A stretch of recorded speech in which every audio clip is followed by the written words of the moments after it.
The Giants and Dodgers, from their origins on the East Coast to their historic move west, these two teams make up one of the best rivalries in all of sport. Great players and memorable moments keep the rivalry alive and well.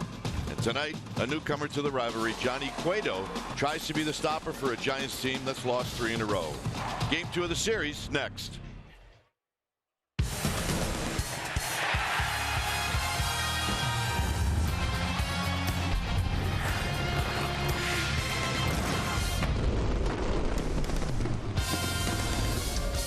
We've got a warm night here at Dodger Stadium as we get ready for game 2 of this 3-game series, Giants and Dodgers.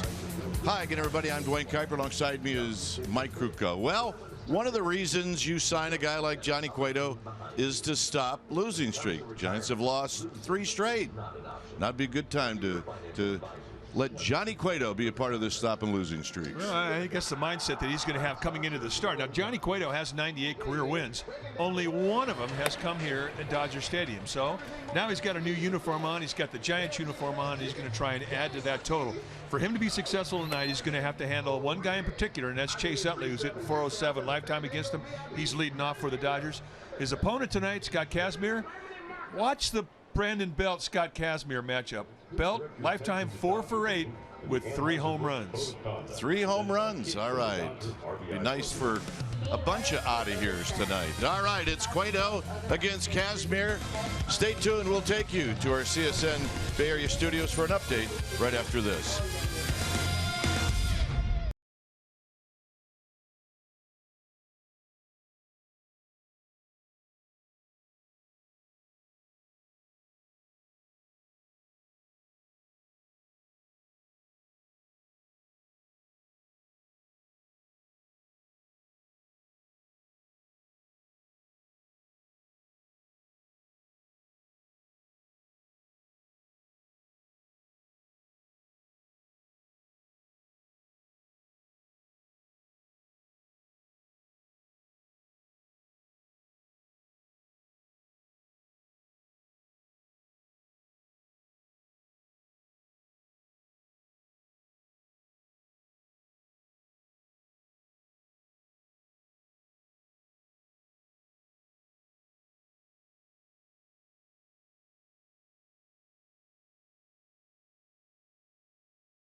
Baconlicious Sourdough Bacon Ranch Combo, only at Jack in the Box. And by Toyota, the full-line automaker with the longest-lasting vehicles in America. Toyota, let's go places. We got another night at Dodger Stadium, and it's a warm one. Our game time weather is presented by the Santa Cruz Beach Boardwalk. The boardwalk is open. Visit beachboardwalk.com for park hours. Close to 80 degrees here at the ballpark. You see the winds are very light, humidity low, and it's a clear night for baseball.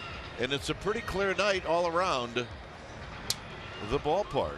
It'll be packed again tonight for game 2 of this series. Let's take a look at the Giants lineup that'll be facing Scott Kazmir. It'll be Span, Panic, and Posey. Hunter Pence will be the cleanup hitter. Then it's Brandon Belt in the 5th slot. Duffy will hit 6th. Then Crawford in front of Cueto. And hitting 9th will be Angel Pagan.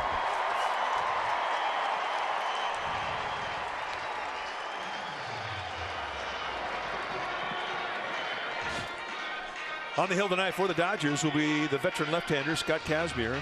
He's a 10-year veteran, 6 feet tall, 193-pounder. He's 32 years of age. And when you take your at-bats against Kazmir, you're going to see a fastball. It's 90-ish. He will sink and cut it. A lot of cut. Curveball, slider, changeup, the basic 4 pitches. But he is a control specialist. When he gets it going, he'll be able to spot both sides of the plate with all of those pitches. Lifetime against the Giants, 1-1 with a 4.22 ERA. That's only in 3 starts. Most of his career being in the American League. Making his first start tonight here at Dodger Stadium in a Dodger uniform. Let's take a look at the defense playing behind Kazmir for the Dodgers, starting in their outfield from left to right. It'll be Hernandez, Peterson, and Thompson. That's your outfield. Seager and Turner on the left side of the infield. Utley and Gonzalez on the right side. And Yasmani Grandal will be in the squad, putting down the signs.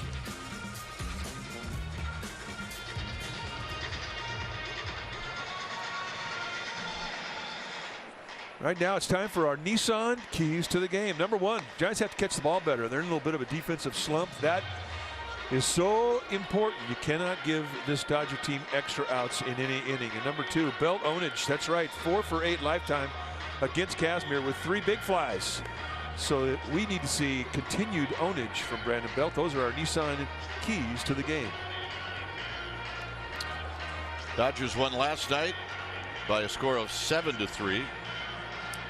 It was another matchup of Kershaw and Bumgarner.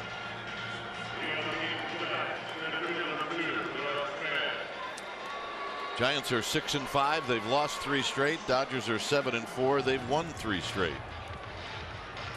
It was the line on Madison Bumgarner.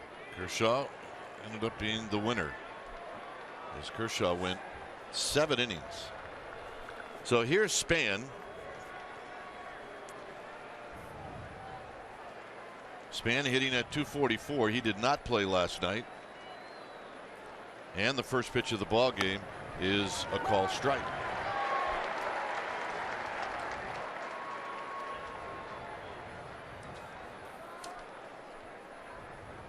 Span waiting on Kazmir. In at third is Turner. And a sharp ground ball right back up the middle and a base hit. And that's how this game gets started. So Span, who is 2 for 14 lifetime against Kazmir, opens up the game with a base hit. And here's Joe Panic. No surprise. Denard Span has put together a pretty good swing. All started in Colorado. I've been looking for it, but he's all of a sudden starting to stay solid with that front side. Here's Panic, who went 1 for 4 against Kershaw last night.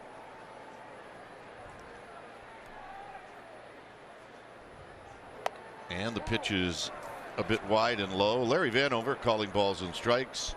Marquez, Guccione, Rackley from first to third.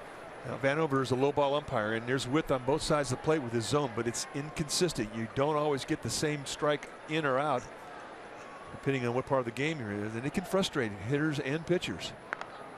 But he definitely prefers the low strike over the high strike. Span, a base stealer. He's got 1 this year. He hasn't been thrown out. Casimir gets a new baseball. Buster Posey on deck.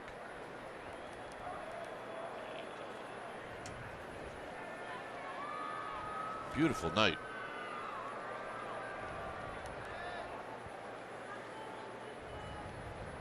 And the 1-0 to Panic, and it's a strike. There's that low strike Mike's talking about. 1 ball and 1 strike.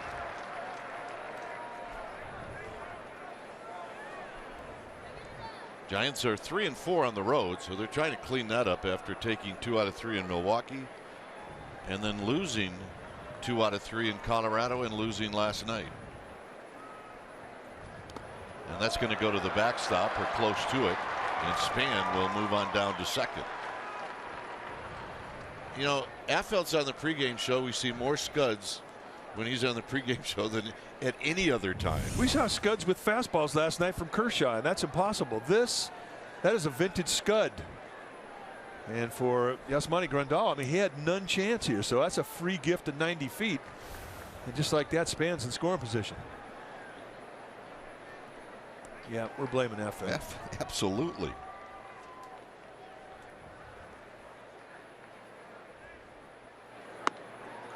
Nope.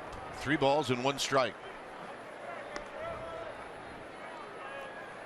Well, Casimir being a control pitcher, I mean, he's going to try and establish the corners early in the game. Then he's going to spread it out and see how much off the plate he's going to get.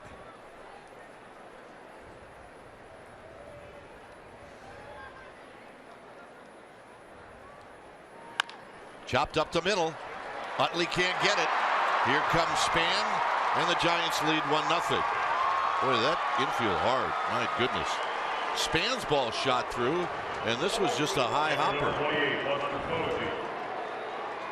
Well, it's been hot and it's been very windy, and this, I can't remember this infield being this quick. Now, Utley was playing panic to pull. He was 2 or 3 steps out of normal straightaway second base positioning. But even at that, I thought just because of how hard that ball was hit, that he was going to have a chance to get to it. I thought at the very best it was going to be a productive out. Lo and behold, they get an RBI single. So here's Buster Posey hitting .290.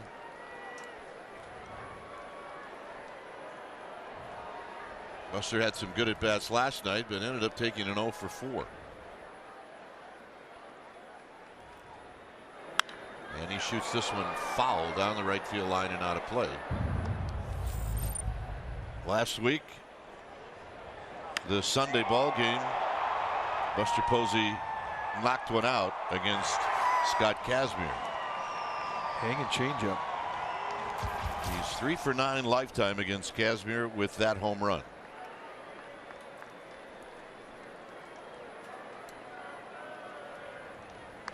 Swinging a foul through the legs of Grandal.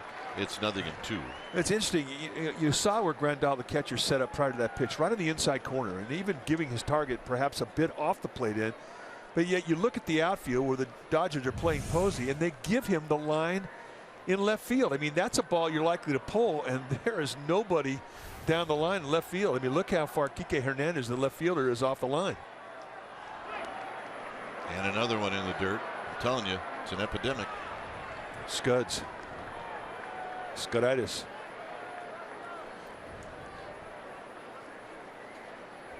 Grandal did a good job of keeping that close.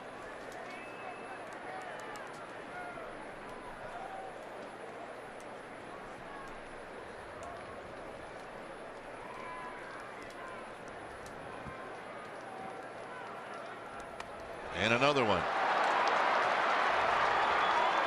Either we're going to blame Affeld or we're going to give him credit. Well, right now you got to give him credit. I mean, these are free gifts.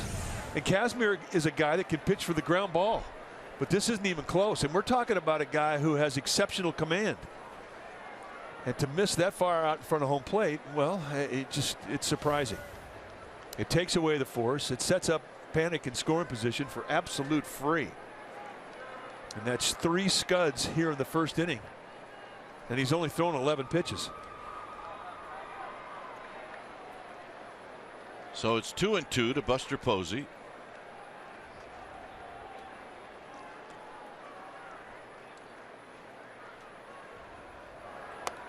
And it's 3-2. I mean, you don't normally like to talk about strikeout situations in the first inning, but the way that Kazmir's going after Posey with Panic at second base and nobody out, I mean, I believe he's pitching for the strikeout right now.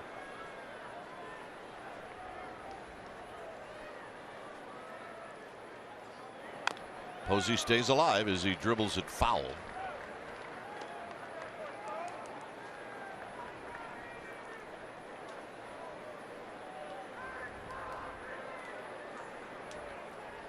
Dodgers got on the board first last night on the Kike Hernandez home run. Giants on the board first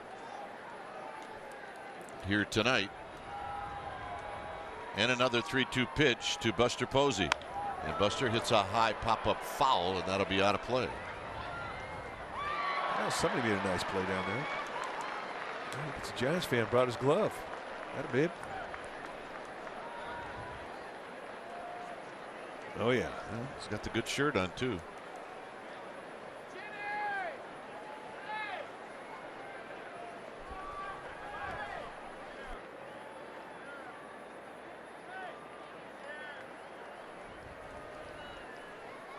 I do like that shirt. I want to get that. I want to get that. I want to get that.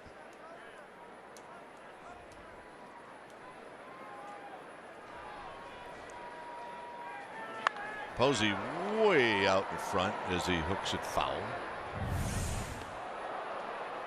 Let's take a look at defensive brilliance by our gentleman with the great T-shirt. And you can get that. I know the company. It's Fogtown T-shirts or something. Fogtown. Anyway, they make that T-shirt. Yeah, check out Fogtown. Yeah, well. Fogtown Exchange. There you go. Check out Fogtown Exchange. Styling. Driven to right, and that's going to be foul.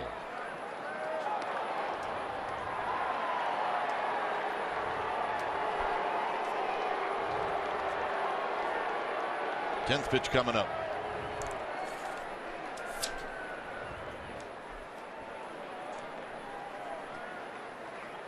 So at second is Panic.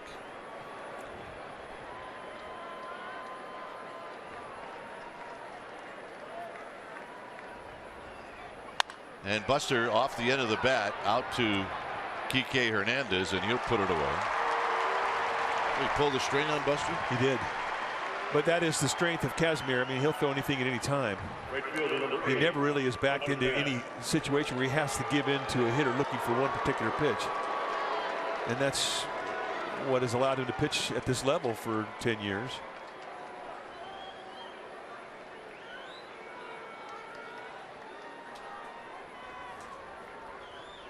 So here's Hunter Pence.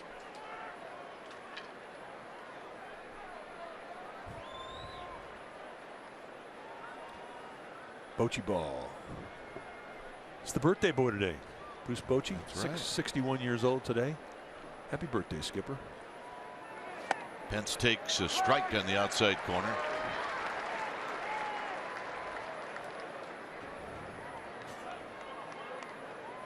They asked him how he was going to celebrate his birthday. He says, I'll let you know after the game. 10th season already. How about that? Time flies when you're having fun. Pence with a mighty cut.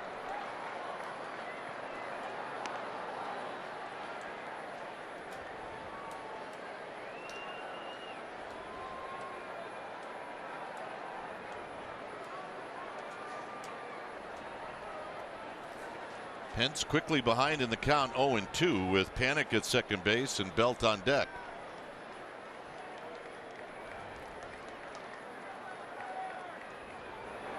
Pence stays alive.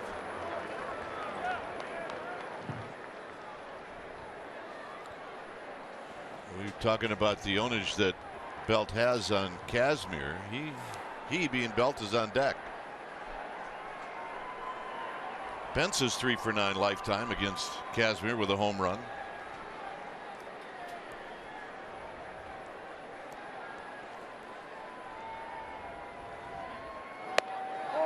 Just inside. Nice pitch. 0-2, little cutter. It's a great pitch if you swing. It's a great pitch if you don't swing. Exaggerate the target, just sort of tuck it in on the inside corner. Some umpires will give it to you. You can see it doesn't miss by much, but it was definitely called right. Good 0-2 pitch.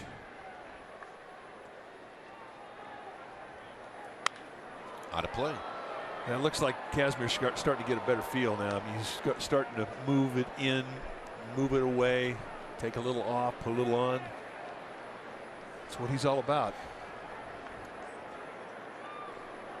Well, see if he tries to come in again on Pence after going away.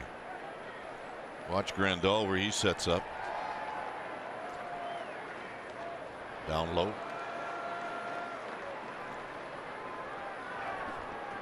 So Panic picks up RBI number 8 on the season as he stands at second.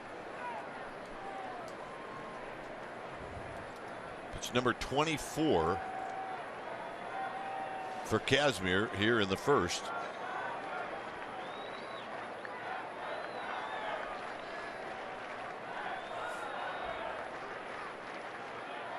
Got him. Change up in an absolute perfect location. Number 9, Brandon Belt. So here's what Belt did against Kazmir last Sunday. Well, Kazmir tried to take out the inside corner of the breaking ball. And Brandon Belt made him pay the ultimate price. Overall hitting right at 300. Belt went 0 for 4 last night.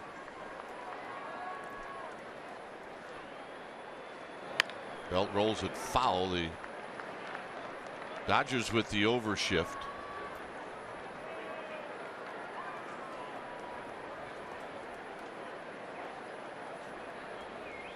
There you see 3 defenders on the right side. Turner, the only defender on the left side. It's no balls and 1 strike. Nothing in 2. So he's a different guy now than he was his first 10 pitches. Well, that's been the best velocity we've seen with the fastball. That was 93. That's about where he'll top out. So he's reaching back against Belt. He knows that Belt has had some monage on him.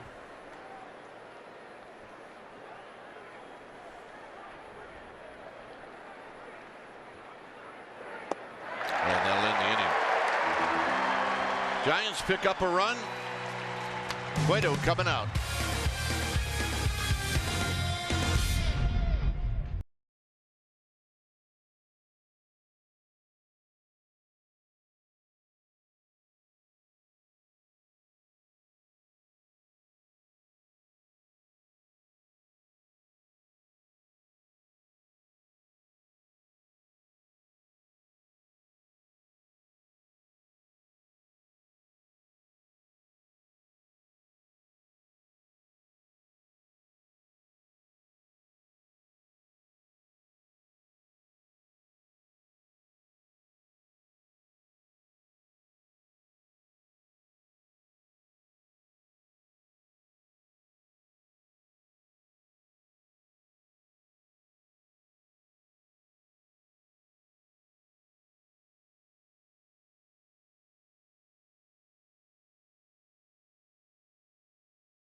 Followed by Seager, Turner, and then Adrian Gonzalez. Yasmani Grandal will hit 5th, and Kike Hernandez. Yeah, they've had a hard time getting that young man out. The local kid, Jock Peterson, he will hit 7th, and Thompson, then Kazmir. On the hill tonight for the Giants will be the right-hander Johnny Cueto, 5'11", 220-pounder. He's 30 years of age. This is what he has done in 2 starts, 2-0 with a 4.50 ERA. 12 strikeouts against a couple of walks in 14 innings. How does he do it? Well, to just say that he's the guy that can throw 90 to 95 with a curveball, slider, changeup doesn't really describe this guy, because he can do it from a couple different arm angles, and he can do it from like 3 different motions. He really is an artist at upsetting the timing of the hitter. Lifetime against the Dodgers, he's 3-5 in 9 starts. Of those 9 starts, 6 were quality starts, with a lifetime ERA of 3.42 against Los Angeles. Let's take a look at the defense playing behind Cueto. Starting in the Giants outfield from left to right, it'll be Pagan, Span, and Pence. Crawford and Duffy on the left side, Panic and Belt on the right side of the infield. Buster Posey, he'll be in the squad, putting down the signs. So here's Utley, who did not play last night. He is off to a good start, hitting at 324, and he takes a call strike. He's 11 for 27 lifetime against Cueto with 2 big flies.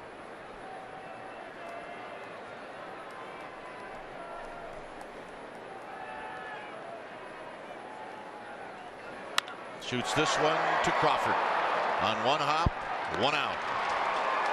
Thank you, scouting report. Shortstop, number 5, Corey Seager. And he did everything right in that at bat, and he winds up with what the little bird left on the rock. 1 hop, top spin bullet. Crawford gathers it up, and just like that, he's retired. Nothing like a routiner right off the bat. That's a big league hang with him.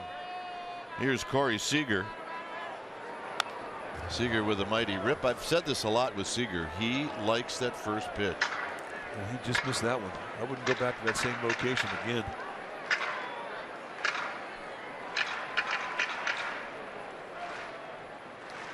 I think Ron Wotus is thinking the same thing. 19th season on the bench. Hit on the ground from the outfield grass is Panic. 2 down. That was anything but an easy ground ball for Panic. Third baseman, number 10, Justin Turner. Right there on the cut of the grass. You don't know if it's going to hit the lip and come up. I mean, he's had a couple of defensive miscues here in the past. When you're in a spell like this, you're not getting anything easy. Hey, nothing like a routiner right off the bat. Oh, sweating it out the whole time as it's coming in your direction. So here's Turner. Turner hitting at 270.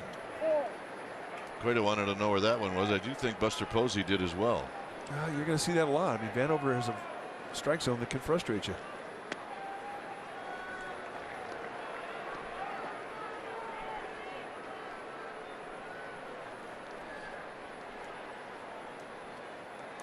And a quick pitch and a strike. Gets 2 balls and 1 strike.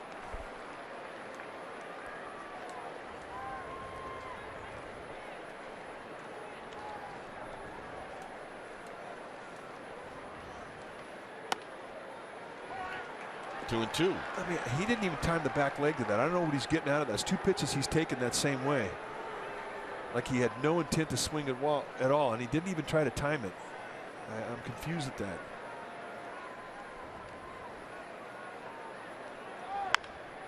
And that'll end the inning as Cueto added a little something to his motion there just to make things interesting.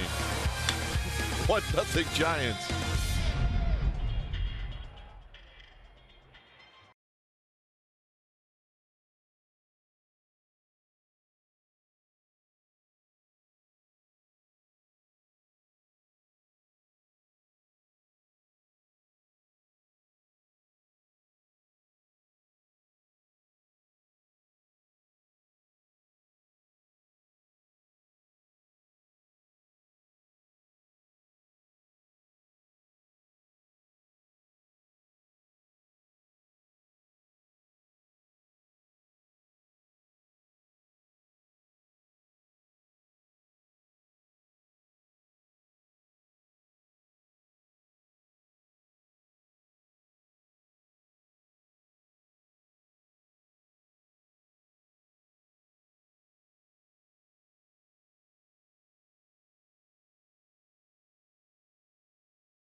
1946, you might remember it. The Giants beat the Phillies at the Polo Grounds. It was opening day. It was an 8-4 final.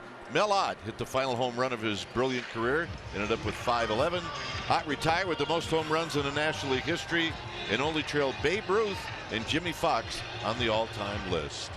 Mel Ott. And who loved Mel Ott? Well, Vin Scully. Vin Scully was raised in New York, and he was a Giants fan because of Mel Ott. And to this day, when he refers to Mel Ott, he calls him Ottie. And he knew him.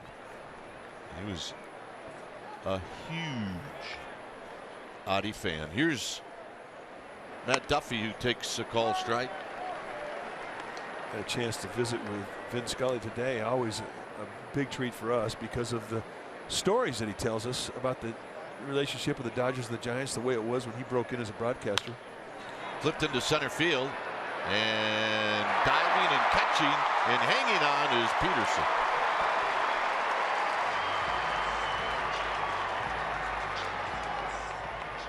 So Peterson puts it away, and that'll bring up Crawford. Brandon Crawford. You didn't know how much he got. It looked like it was going to be a bloop, and then all of a sudden, John Peterson says, "No, I got it." I think he likes to dive and tumble. Yeah, at that age, I did too. Now, can somebody help me up? You're past the dive and stumble stage, although I've seen you stumble a few times. That's right. Here's Crawford. Crawford takes wide, 1 ball and no strikes. Crawford 1 for 8 lifetime against Scott Kazmir. But just to finish that point about Scully, he's like a walking encyclopedia when it comes to, baseball. And for Giants Dodgers history, there's nobody better. I mean, he'll start telling a story, and then all of a sudden he'll tell you who the hitter was, what the count was, who the umpire was behind the plate. It's just and he turns us all into 12-year-old kids. He did tonight. A 1-2. 94-mile-an-hour fastball.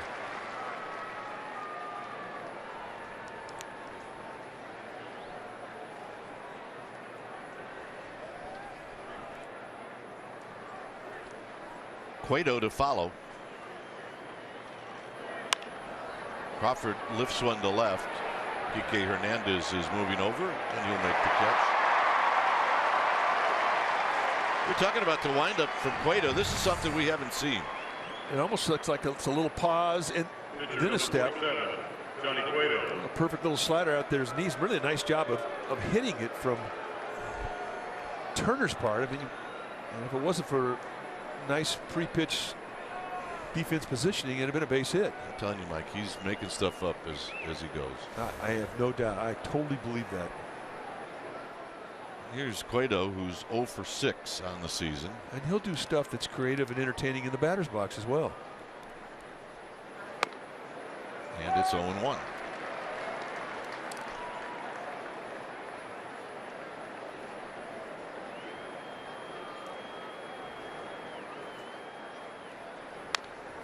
And a mighty cut, and it's 0-2.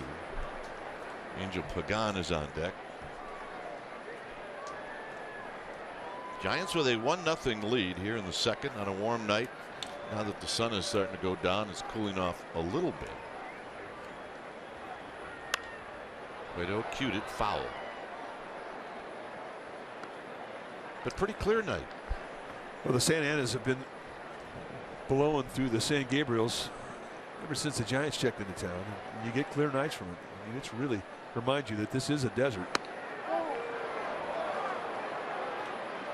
Kazmir thought the inning was over.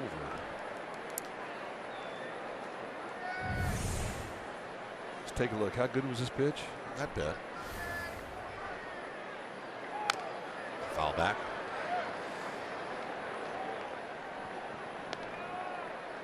Right off the mask. We saw a foul ball off the mask of Nick Hundley, the catcher for the Colorado Rockies, when the Giants were in Denver. And today he was put on. Is that true? Yes. Concussion disabled list. Wow. He failed the protocol. Out of play. There are a lot of different disabled lists. The concussion disabled list is a 7-day list, which allows a team to put a player on the DL for a week, bring up somebody to replace him. Very smart. Paternity list. Gonzalez will wait for this one to come down, and that's going to end the inning. Gonzalez will lead things off. It's 1-0 Giants.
Erwin Higueros, Marvin Bernard, our Spanish broadcasters.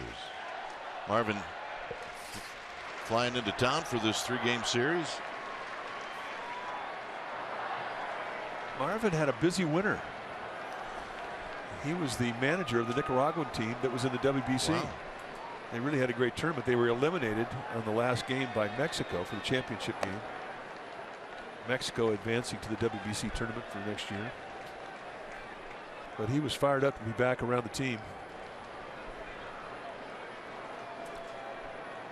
Gonzalez hitting .361 as he swings and misses on that pitch under his hands.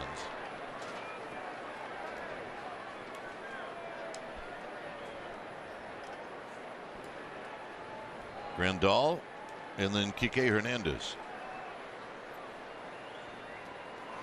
Swinging a foul back. Just for entertainment value, it's just fun watching Cueto, because you just don't know what he's going to do. And I'm wondering if we're doing that. I wonder if the hitters are doing that. Well, I don't know if they're enjoying it, because it's awfully difficult to get time to him. It'll definitely change your swing.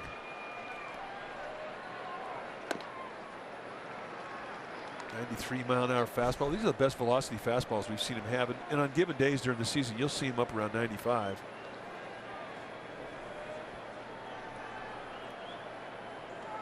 And he's fearless. I mean, he'll try anything, and he proves it every time he goes out there on the mound.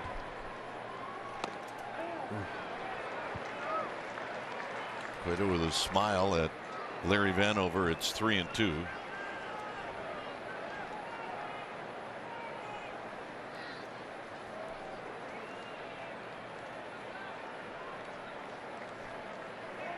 Now Gonzalez will step out.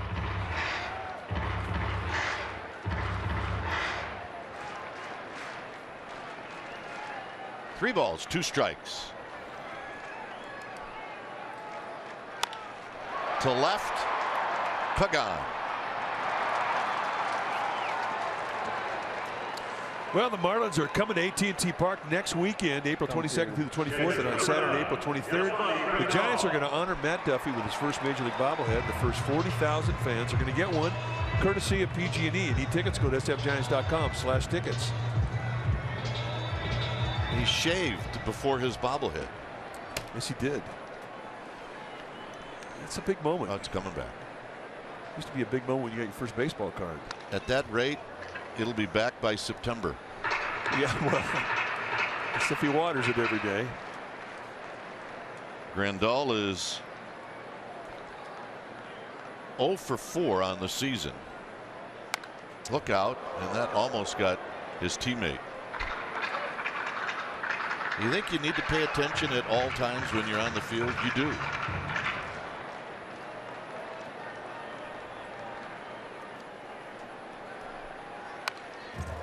That's it. Kike, get back in the dugout. It's time to go get in the bullpen and get loose. But you know what? I mean, there's no guarantee that you're safe over there either. Well, he's got a better shot of getting hit in there than he did where he originally was standing. Although I think where he's standing now is not making our first base camera guy very enthusiastic.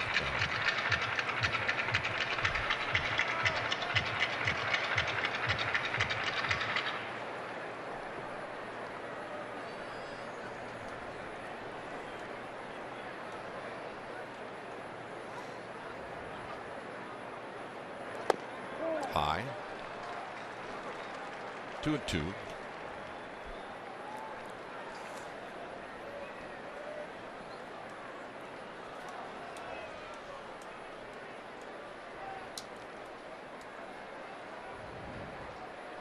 Hit on the ground out to Panic, who's playing in shallow right field. Nothing like a routiner. Yes, he's got nothing easy. Oh, the game can mess with you. But you've been through this. I mean, how do you regain your confidence, you know? well, this is really how you start regaining it. By just working and working and taking as many as you can. And then you get into game situations and those balls are hit about 5 times harder. But you make a couple of plays like Panic has already today, and it's amazing that you get your confidence back as this is rolled to Duffy. Duffy gets a high hop, and Cueto with a nice inning. Giants retire Babe Hernandez. Wow. 1-0 Giants.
Yeah, it was a pretty good assortment of Giants fans around the ballpark. Well, you're starting to see more color. And for the longest time there was Giants fans here, but you just didn't see the orange and black. They would kind of come in incognito, but when the Giants would score a run, it would get loud. But now you're starting to see more and more jerseys coming out. I like that kid's glove. It's a good one. Here's Pagan. Look at that. Good pocket. Yes, he's used that one. It's a player. Pagan hitting .385. He's 1 for 2 lifetime against Kazmir. The one hit a home run. He shortens up to bunt, and he takes a call strike.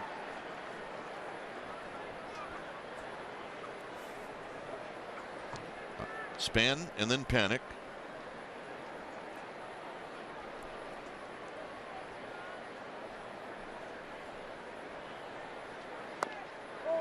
A little flinch by Larry Vanover. 1 ball and 1 strike. Well, you can see the frustration. It's already starting to happen to Kazmir. There's been about 3 pitches that he could have gotten that he didn't get.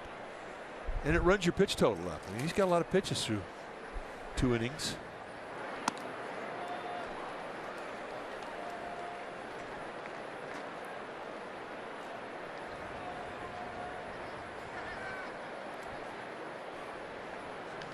And when you get an inconsistent zone, it messes with your concentration. Look out down the right field line.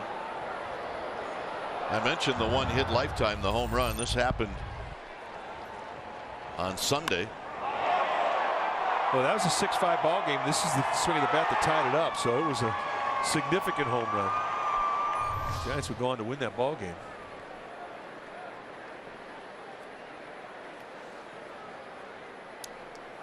And the 2-2 pitch is driven down the right field line, but it's going to slice foul. When you have an inconsistent strike zone, from a pitcher's perspective, you'll throw a pitch that you don't get, and you're mad that you don't get it, and now you come back to throw your next pitch, but you're thinking about the pitch you didn't get. You're not putting 100% concentration on the pitch you're about to throw, and that's how an inconsistent zone can mess with your concentration. And this pop-up is going to be just off the backstop.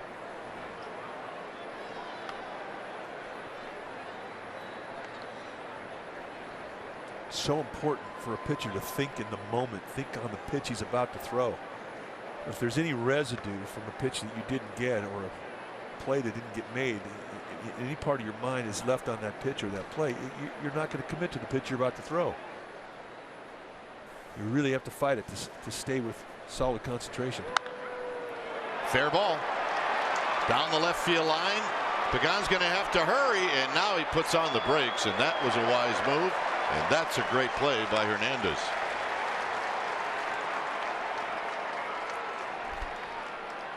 Number 2, Denard Span. Now, if you're going to be a good utility man, and Kike Hernandez is, I mean, he can play in the infield, he can play in the outfield, you have to learn the footwork of the position.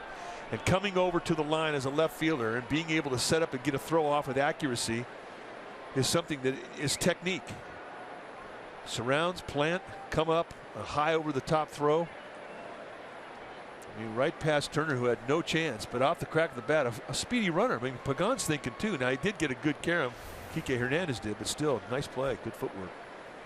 And if you're wondering at all as to the theory behind hitting the pitcher 8th, this is an example of why Bruce Bochy is doing it.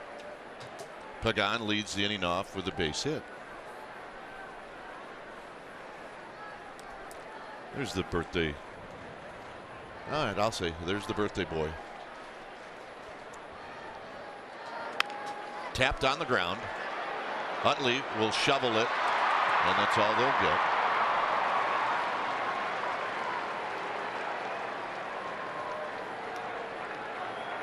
Talking it over with second base umpire Chris Guiccione about the rule sliding into second base. I don't think anybody's really 100% clear on. But he gets down. I mean, there's zero pressure on Seager. Still a nice play from Utley to get the out at second.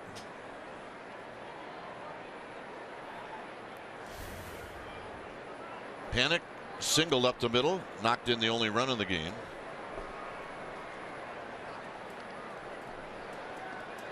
Buster Posey's on deck. We're in the top of the 3rd inning, on a gorgeous night here in Southern California. Down low, 1 ball and no strikes. Kazmir wanted that one. Are these the days you remembered as a kid?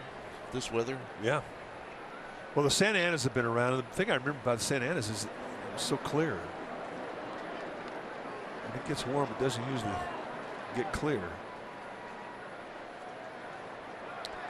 Span got a good jump, and he steals it.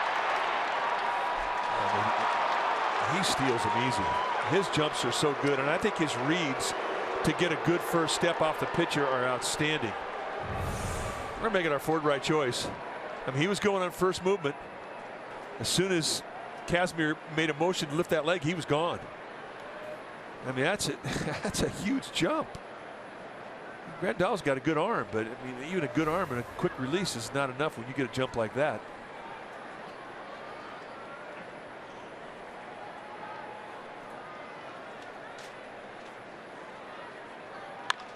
Panic goes the other way, and it's foul.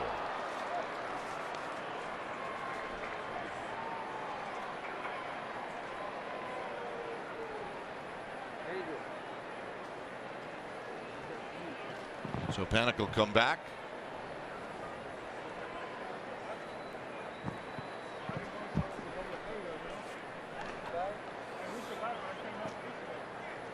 Outside of Dodger Stadium. San Angeles crest. Right behind right field is Mount Wilson. Absolutely gorgeous. Looking right into Chantry Flats.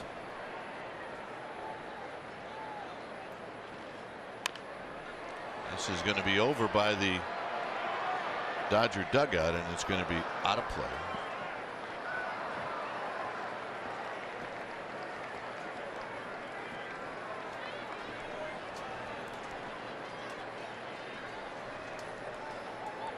Kazmir gets a new baseball as he rubs it up.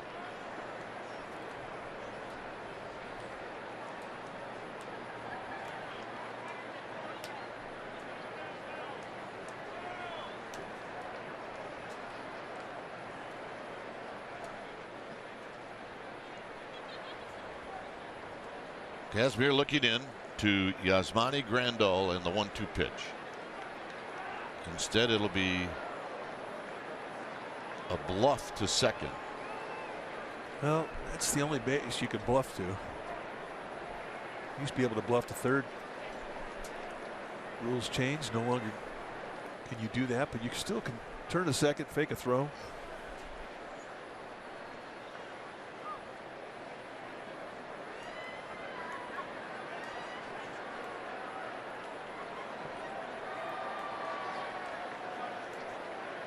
And the 1-2. Popped him up. It'll be Seager.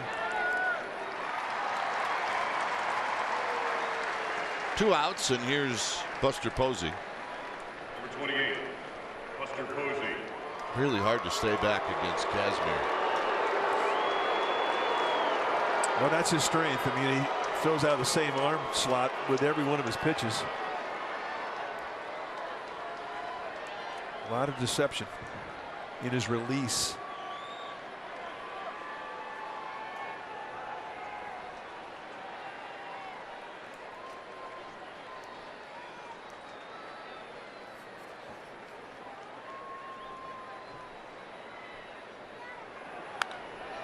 Posey again out in front as he pops this one out to Kike Hernandez, and that's going to end the inning. Giants strand Span. It'll be Peterson, Thompson, and Kazmir coming up.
Alex Pavlovich talks baseball with players, coaches, special guests, and more.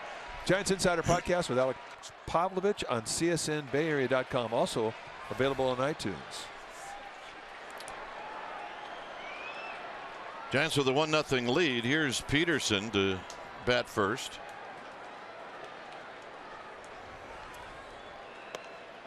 Peterson chases the first fastball, and it's no balls and 1 strike. He gets after it, doesn't he? Yeah, he's not afraid to take a healthy rip.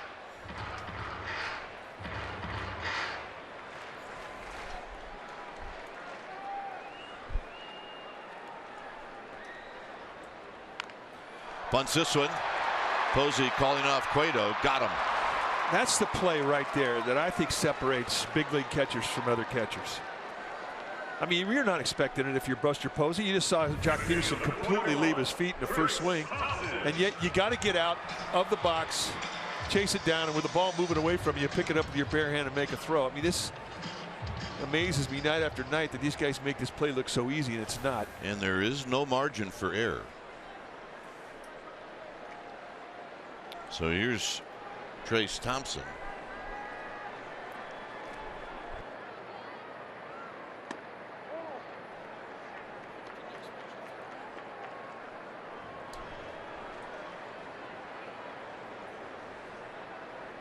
Saw Trevor Brown getting the night off, watching Buster Posey. Brown, the backup catcher for Posey. 2-0 to Trace Thompson. Trace's brother Clay probably pretty happy. The Warriors winners today. And this is going to be caught by Brandon Crawford into left center field. Well, Brandon Crawford was an exceptional quarterback in high school, but here he looks like a wide receiver just running a flag pattern. I didn't think he had any chance, and in the end he makes it easily. I mean, this is pure fun for him. I mean, it's his play and his play alone.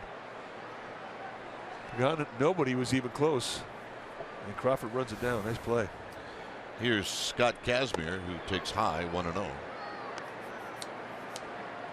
It's great. You know, talking with Crawford, he couldn't tell you what he hit last year. I mean, he just couldn't. But ask him what his high school football stats are. Well, I asked him how he did in that one game against Monte Vista his senior year, and he threw for 300 yards, ran for a couple. And when I said, well, we're going to check on it, he said, you don't have to check. I know. And then I believed him. And then we checked, and he was right. So basically, you have a football player playing shortstop.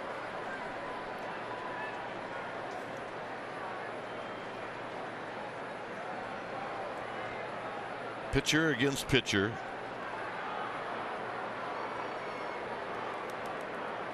And a 2-2 pitch. And that'll end the inning. 94 to them. Giants are coming up. It'll be Pence, Belt, and Duffy. 1-0. San Francisco.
on CSN Bay Area is brought to you by PG&E, together building a better California.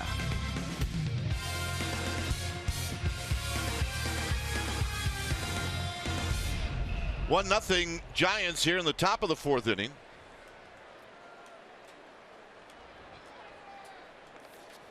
I guess because Kazmir made the last out, that's holding everything up.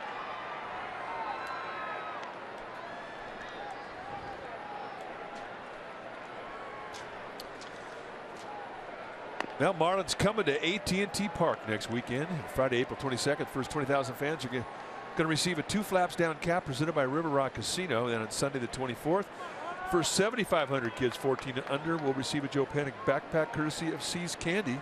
And that's right, Matt Duffy bobblehead day on that Saturday. First 40,000 courtesy of PG&E. sfgiants.com/tickets. That's what you do. Let's see if I remember this right. So you strike out to end the inning. You. Yep. If I remember right, I would bring your glove out as you walk to the mound. That's true. Now I guess you go back into the dugout. You know, maybe have your feet massaged or something, and then go back out. Well, there's one other element that I completely respect, and that's superstition. There are certain pitchers that do not want to have anybody touch their glove. They don't want to have anybody touch their hat. Just walk back to the dugout, get your stuff, pick it up yourself, walk out. It's routine.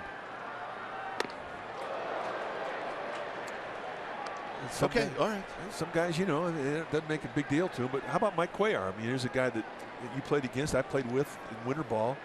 He's a 20-game winner with the Orioles. Great pitcher. He had so many different rituals during the game. It was. I don't even know how to remember them all.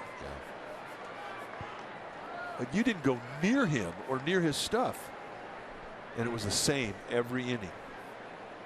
He would do stuff after the first out, the second out. Pence fouls it back. How about yours truly picking up Gaylord's glove in the middle of a game? How'd that work out? You were teammates with Gaylord Perry with the Cleveland Indians. Your rookie year. What was I thinking about? Well, I mean, you're trying to help him out. I wanted to see what kind of pocket he had as Pence takes a walk. First pitch, first hitter walk. Right now, it's a timeless moment brought to you by Coors Banquet. April 1st, 2011, right here at Dodger Stadium. Brandon Belt hit his first career home run in his second career game, and he did it off of Chad Billingsley. A 3-run bolt right over the center field wall. And that's a timeless moment brought to you by Coors Banquet. You know, I just saw in that shot, and I really missed the guy. Who? It was Tim Lincecum. Oh, I know. We were talking about him today. I miss him. Giants trainer Dave Greshner stays in contact with him. He's doing well, still throwing. Overshift is on for Belt, and Belt drives one down the right field line. It's going to hook foul. It's a loud strike, but he still had him off balance.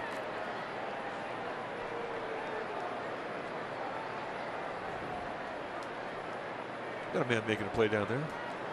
Got a bit.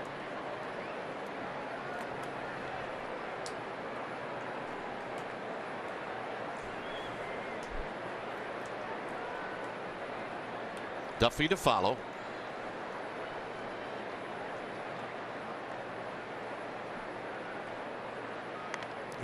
I guarantee you Belt's sitting in there thinking it is so inviting for me to lay one down. And it's there. You're right. But he does have 3 home runs off Kazmir. Well, he's thinking about that too. I mean, he's faced him 9 times, 4 hits, 3 dingers. But the way the Dodgers have put the defensive shift on him, I mean, he could bunt a double. He could bunt a double. That's not what I'm suggesting he should do, by the way. In tight.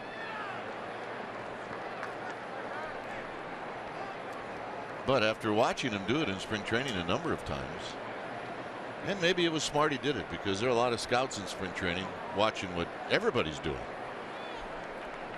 Well, the Dodgers don't seem too concerned about it, the way they set their D up.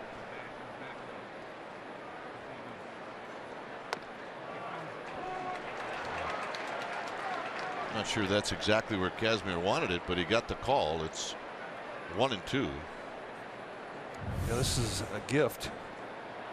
From the top of it, it definitely goes across the plate, but on a breaking ball, it winds up being caught around the belt. You're thinking that may be high, and that's what Belt's thinking. So pitch number 65 coming up.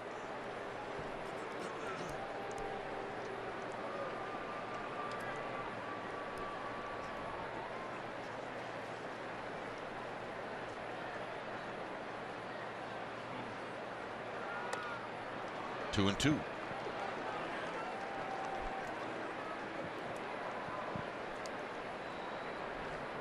There's Duffy.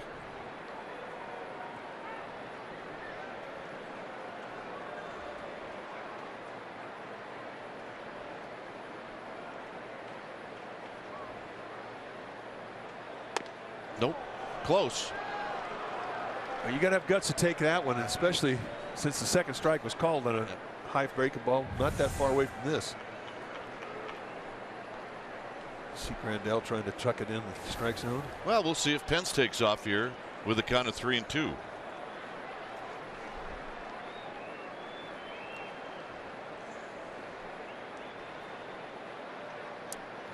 He does, and the walk. That's a pretty good at bat right there. Yeah, it is. And I really think Kazmir thought, if I make that pitch, Belt's going to swing at it. And clearly Belt recognized it early. So 2 walks to lead off the 4th, and here's Duffy. Well, Grandal, the catcher, coming out to talk to his pitcher, sensing perhaps a bit of frustration. A couple of walks to open up an inning. They'll definitely do that to a pitcher, especially a guy who's got a reputation for control like Kazmir has.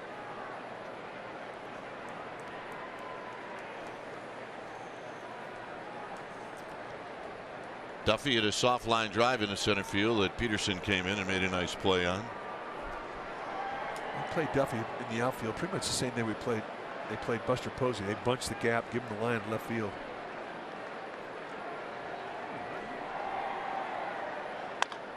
Rolled to short. Seager shovels to Utley, not in time. That's one of the Dodgers will look at. It's always interesting now watching Utley turn a double play with the Utley rule. Well, if you're wondering how much heat you can put on a second baseman, I mean, this is a slow hit ball, really. So the runner first is going to get down there. You've got to slide directly into the bag. I mean, that's the legal limit right there. And you got to stay on the bag. You're right. You can't go over the bag and past it. So the Dodgers are not going to contest. So here's Crawford. Get down before the bag, go directly in the bag, and that's pretty good heat.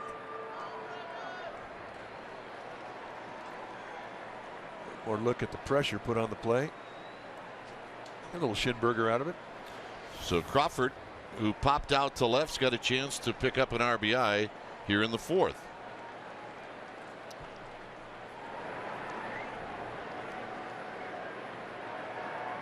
And he drives one to left. Hernandez is on the move. Hernandez is not going to get it, and it bounces over the wall, meaning Duffy has to stop at third, Crawford to second, and the Giants put a run on the board here in the 4th. Oh, you've been talking about the carry in this ballpark the last couple nights. It's a little unusual because of the dryness and the hot air, and here's really a great example of it. The Dodgers had been playing shallow, and they get burned on it. If Hernandez plays a normal set in left field, he gets this easily. He goes back well on fly balls. Here he had no chance. But the Giants lose a break here as the ball going over the wall prevents a second run to score. Duffy would have scored easily. Well, here's Cueto. We saw a spirited at bat in the second and ended up in a pop-up. The Dodgers will play the infield in.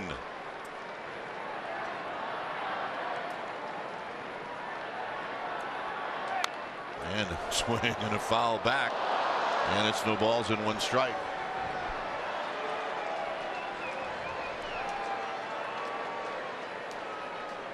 Looking for his first hit in a Giants uniform. It does feel strange when you have an infield come in that close to you when you're hitting. Yeah, it's hard to even think about a squeeze play with the infield in that much, as this is foul down the right field line and out of play.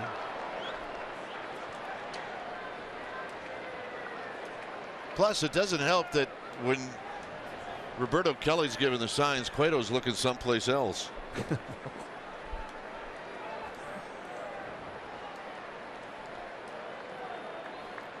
It's all right. He can give signs in 3 or 4 different languages. 0-2.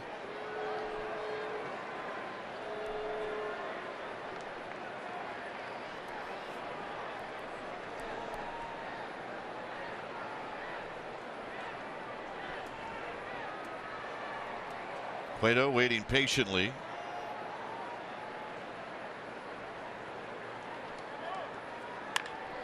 Foul. Oh, nice play.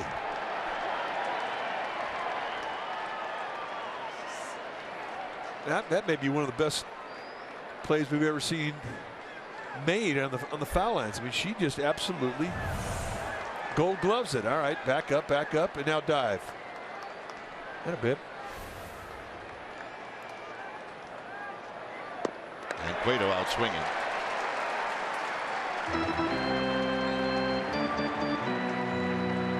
It's what Kazmir needed, and now he'll have to go after Pagan.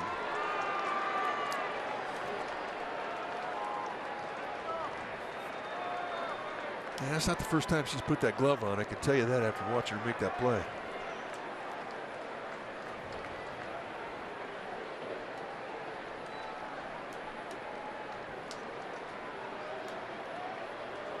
Pagan singled in the 3rd inning. He hit a ball right over the bag at 3rd.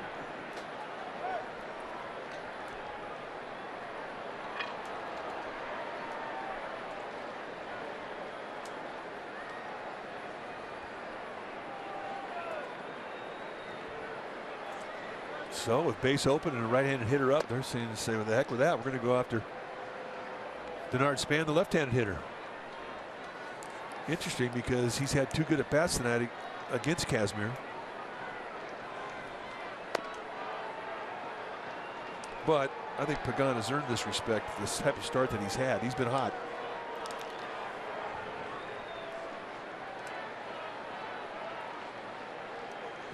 Ooh, that almost comes back in the strike zone.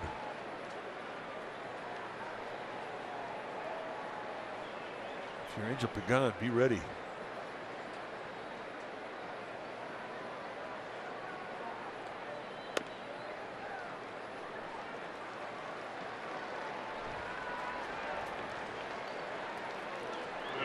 So Pagan reaches, and here's Span.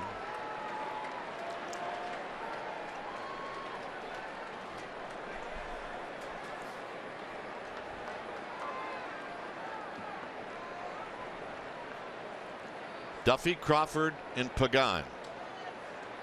All good base runners. And Kazmir about to pitch, throw pitch number 78 of the night. That's a lot of throws.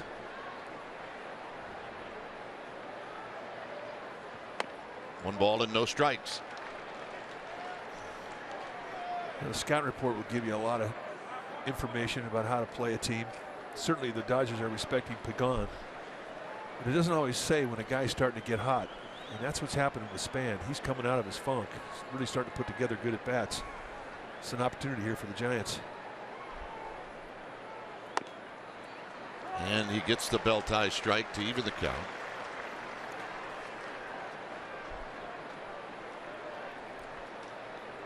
Giants 2, Dodgers nothing. We're in the 4th.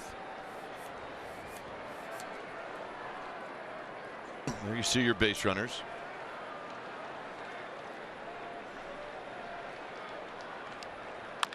Tapped to Seager, and that'll end the inning. Giants score. Bottom of the 4th coming up. Top of the order for the Dodgers. It's 2-0 San Francisco.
Last night, Derek Law had his major league debut. At bottom of the seventh, he comes in and faces the heart of the Dodger lineup.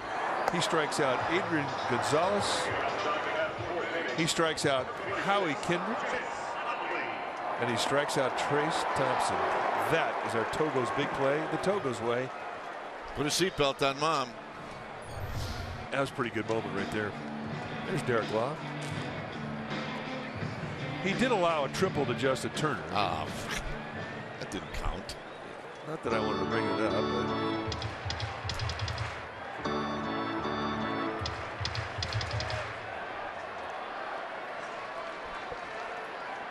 here's Utley. Utley hit a rocket on one hop to Crawford to open up the bottom of the first, and Crawford made the play.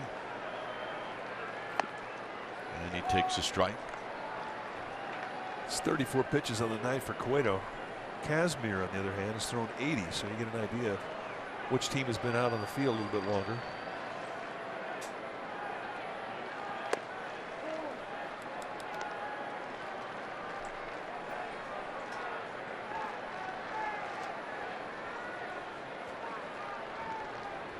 Seager and then Turner.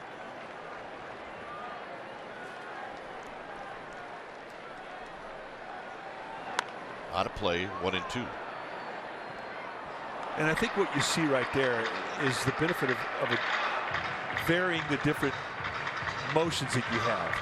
Because when you do throw a fastball at the belt, guys are late on it, and it's because you quick pitched them. It wasn't so much that the 93 fooled him as much as the way you threw the 93. Outside, 2-2.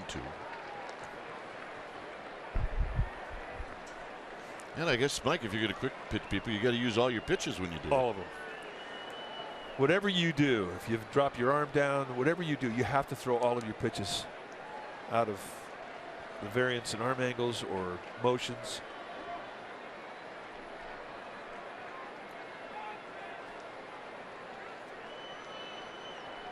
So Utley steps out briefly. It's 2 balls, 2 strikes. And on the ground to Panic, who throws out Utley. And here's Seager. Number 5, Corey Seager.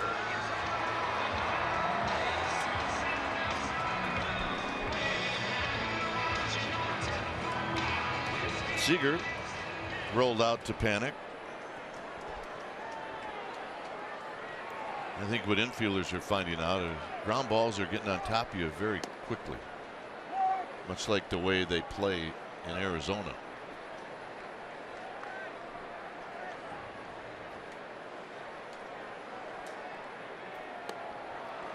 Oh, 2.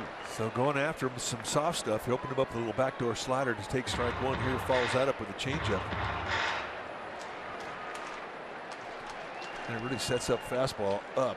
That's what Buster wanted. Cueto shook off. Wanted another changeup and gets the strikeout. Got him. Here's Turner. 3-pitch see you right there.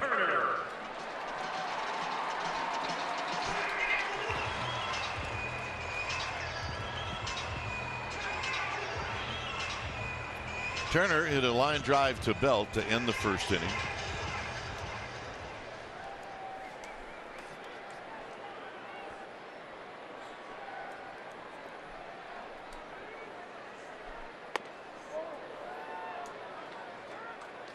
.95-mile-an-hour fastball. That's been the highest velocity fastball he's thrown tonight.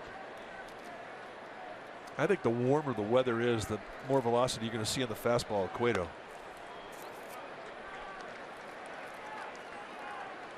And really, if you go back to all the starts we've seen him have since the start of spring, it's the first time we've seen him hit 95.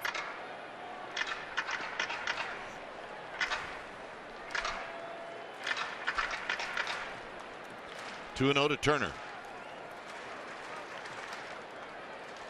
Turner wraps this one. Span is going to slide and put it away. Nice play, Denard Span. And Turner turned away again.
Bochy on the Giants' 3 errors last night.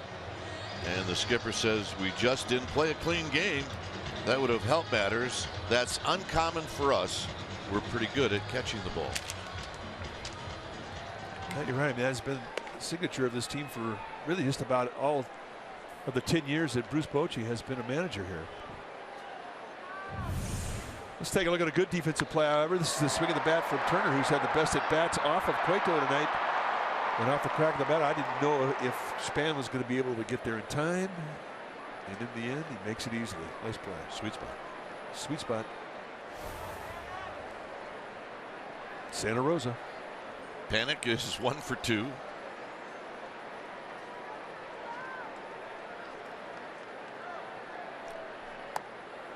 First pitch strike. Buster Posey on deck.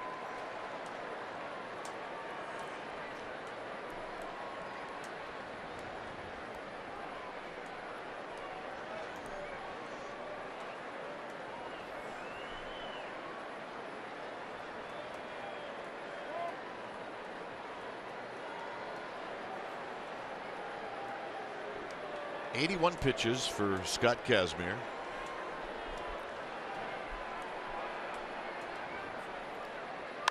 Panic goes the other way. Foul.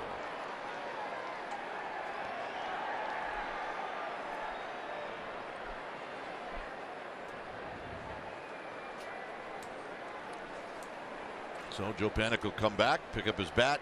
In the count is no balls and 2 strikes.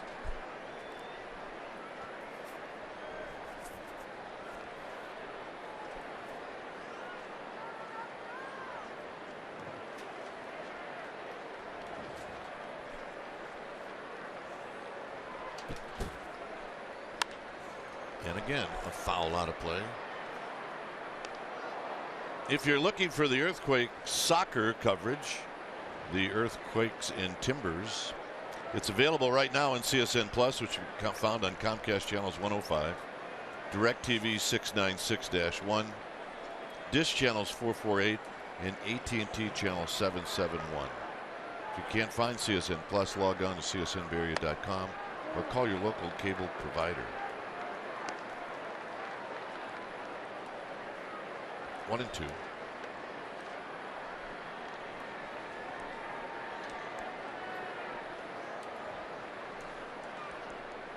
And the pitch.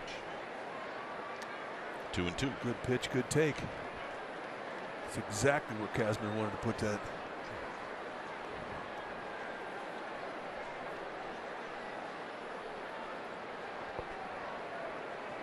Giants getting more pitches out of Kazmir. That's becoming an issue in this game.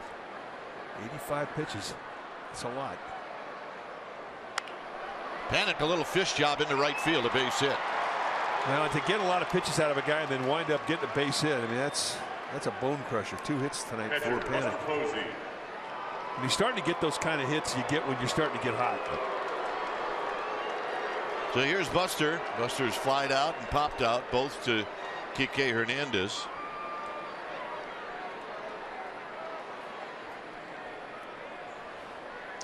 Now 3 for 11 lifetime against Kazmir. Well, and he's been out front twice. That little pop up to left. He may think right field this whole at bat. Up high, 1-0. Posey normally is not an easy guy to get off his back leg and reach. Kazmir has really pitched him well so far tonight.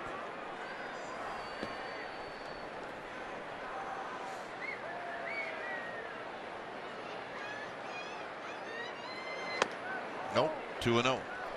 Kazmir wanted that one. He's going to ask Grandal, would you please tell me where that pitch was? Sometimes you'll ask your catcher just the question you would love to ask the umpire.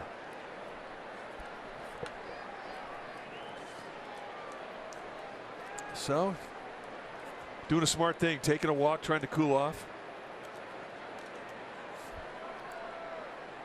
Trying to get that frustration out of your mind before you make the next pitch.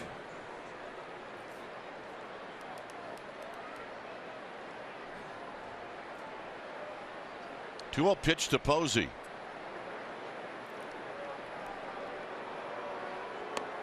Three 3-0.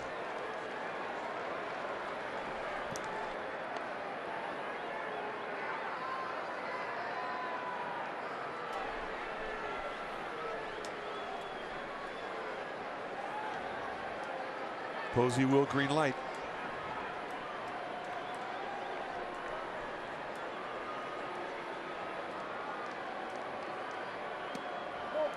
Ball 4. So he winds up throwing him a 3-0 changeup.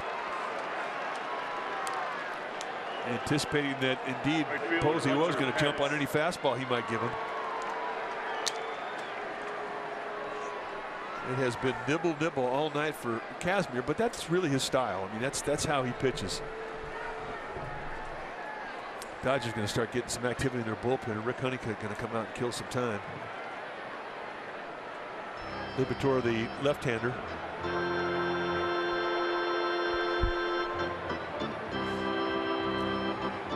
Adam Liberatore. Meanwhile, as this is Meeting on the Mound is brought to you by Ring Central. Business communications made simple.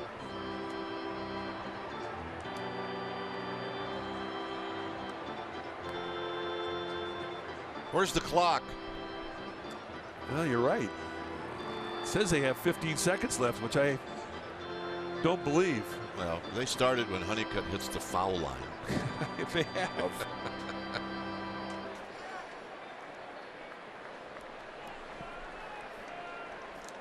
There's Rick Honeycutt. Been here a long time.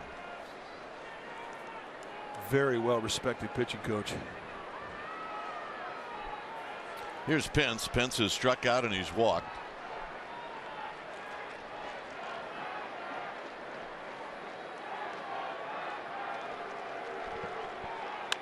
And a base hit to right field.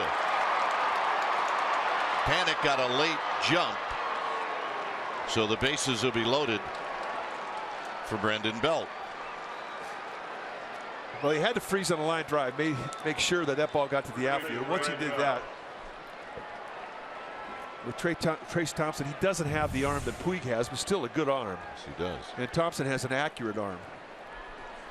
So with nobody out, Roberto Kelly saying, no, I'm not going to risk anything now. And you can see that throw was right on the money.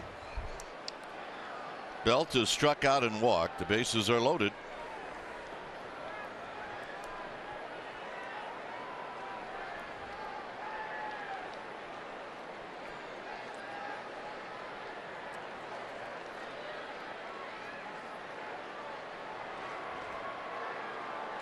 Kazmir was looking in and then decided to step off.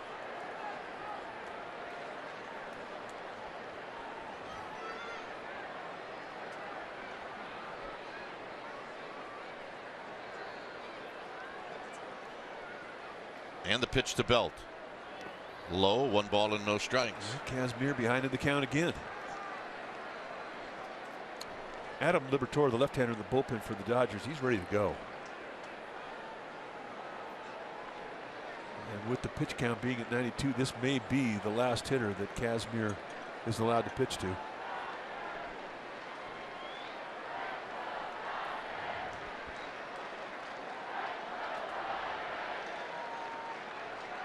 Belt, base hit, left field. Everybody will move up 1 base. It's 3-0.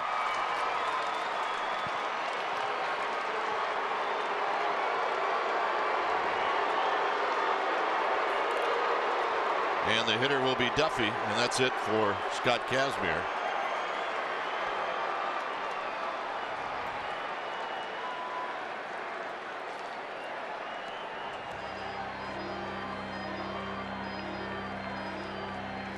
.93 pitches for Kazmir. When it's time for a change, think Speedy Oil Change and Auto Service, your oil change tune-up and smog experts. We'll be back.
is presented by authority of the San Francisco Giants and may not be reproduced or retransmitted in any form, and the accounts and descriptions of this game may not be disseminated without the express written consent of San Francisco Baseball Associates, LLC.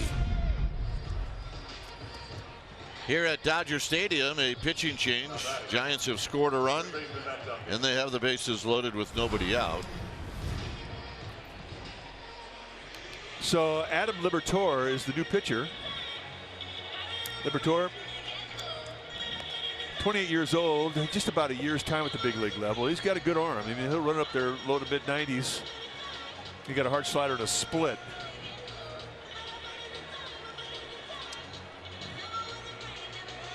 Dodgers left camp. They left camp with one left-hander in the bullpen. They've since added Liberatore because J.P. Howell is kind of hit on hard times, not throwing well right now. So Liberatore has been added to the bullpen. So the Giants will see him for the first time this year. So here's Duffy. Duffy 0 for 2. Batting with the bases loaded and a run in.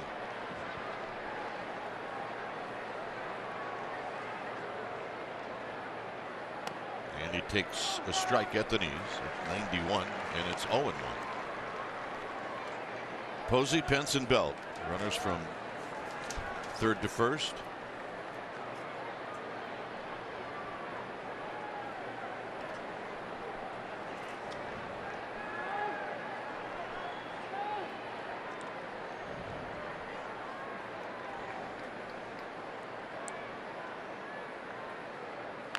Tap foul, so Liberatore out in front now.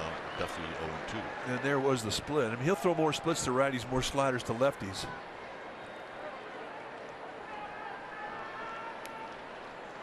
Duffy has faced Liberatore twice. He struck out once. 0 for 2.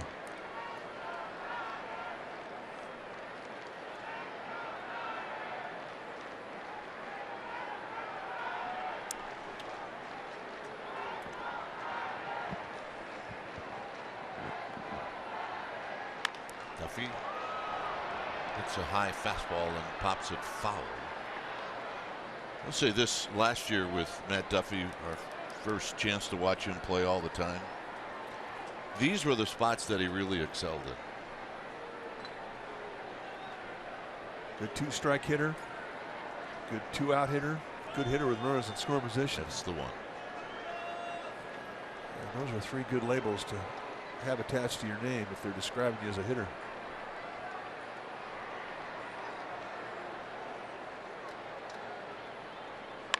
Hit on the ground, and this is going to be a double play.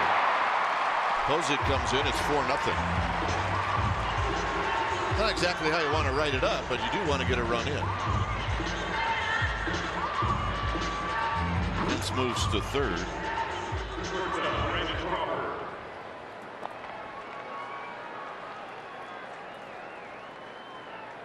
Crawford doubled in a run in the 4th. With Cueto on deck, we'll see what the Dodgers do. Sets that grip on the split every pitch. Doesn't mean he's going to throw it every pitch. In a little bit of a way, you kind of feel for Crawford, right? A lot of his career, he's hit 8th. Well, now he gets moved up to hitting 7th, and they hit the pitcher 8th. Well, if I'm Crawford, though, the way these intentional walk throws are coming up to the plate, I'd be ready to go.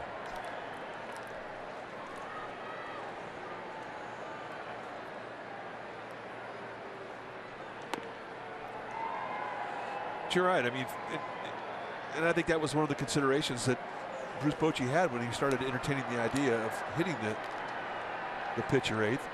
Who's going to hit 7th? Who's going to get no protection? Well, Crawford, for a lot of his career, hit 8th, and he knows how to hit in that slot.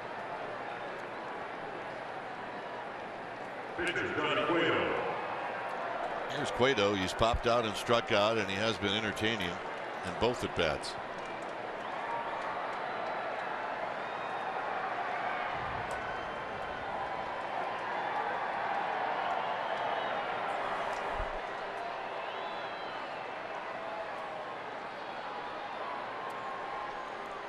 Grandal is, they're running through some signs in case the Giants throw out a double steal.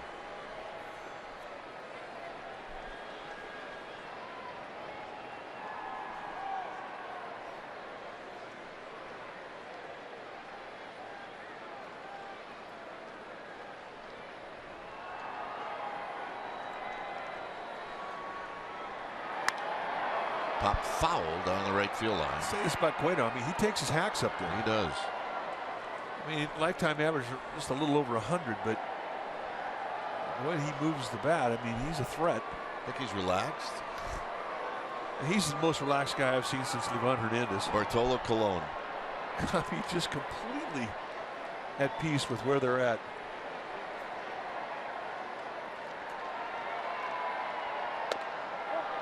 And Cueto goes around. It's 0-2. If he gets that bunt down the right side, I mean, he's got good speed. Yeah. We saw it for the first time in Milwaukee. Hit a routine ground ball, and he took off to first base like the posse was chasing him. He can run.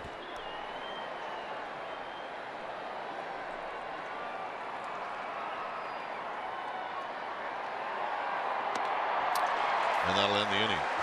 Giants scored twice. Bottom of the 5th coming up. Adrian Gonzalez will lead things off. It's 4-0.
The Giants get back home, and on Sunday the 24th, the first 7,500 kids 14 and under, they're going to receive a Joe Panic backpack presented by C's Candies.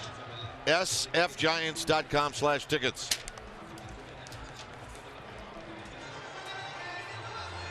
That's what you need.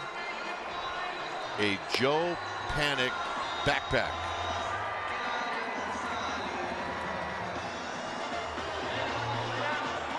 So here's Adrian Gonzalez.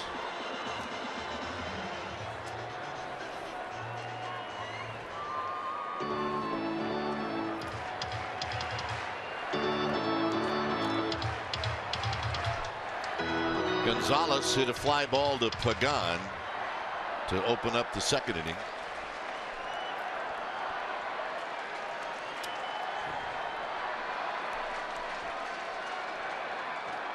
Swing and a miss. No balls and 1 strike. Such a good changeup. Second time through the lineup. I mean, he's really starting to open up more off-speed stuff, especially early in the at-bat. Well, he definitely wants to get it and go. This is fouled out of play, so even when he quick pitches, he's not afraid to throw that fastball. No, and that's a nice 2-pitch sequence. He opens him up with a changeup, gets him to swing through. Then he comes back with the fastball in the hands at 0-1 at 93, and he's late. Take the timing of the at-bat away. That's his whole goal.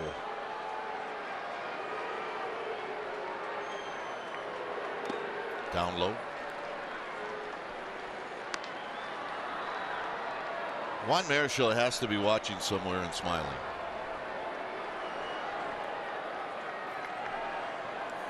Well, Marichal had a style that was completely unique, and it's never been duplicated. Marichal, like Johnny Cueto, out of the Dominican Republic. Into center field. 1 out.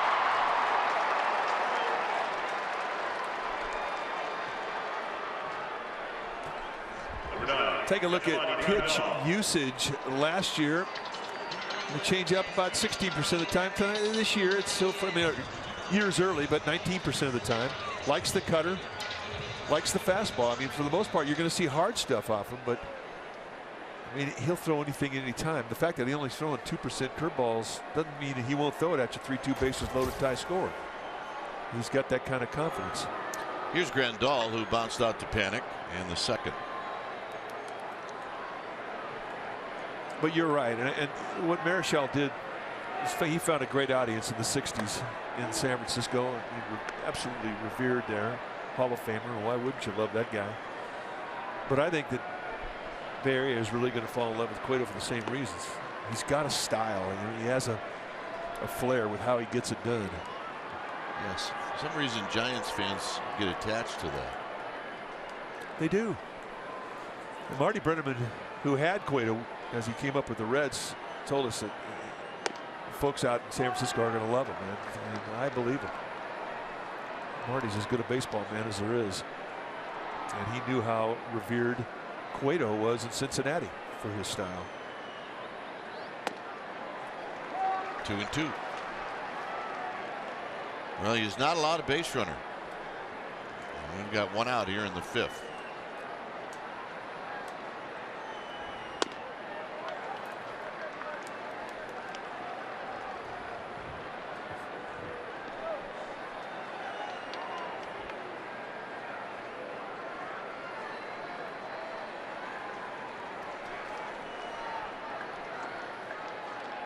Should be a challenge, and it's out of play.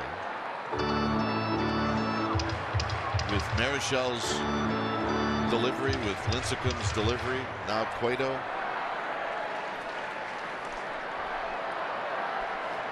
Lots of fun. And this is over by the Dodger dugout, and it's out of play.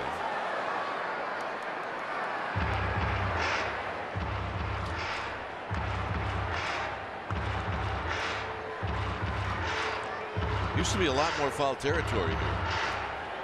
That would have been an out. Yeah, it would have. About 20 feet were taken away, and seats were added about, oh gosh, what, 8 years ago? It used to be the biggest area between home plate and the backstop in all of baseball. This is going to be the first hit for the Dodgers. So Grandal is also going to have his first hit of the year. Well, with a 4-0 lead, 1 out. Cueto's not going to want to walk a guy, so he's going to make him swing the bat. So he gives him a challenge fastball, and Grandal smothered it. So here's Hernandez, who bounced out to Duffy in the second. And for the first time tonight, Cueto's going to get in the stretch.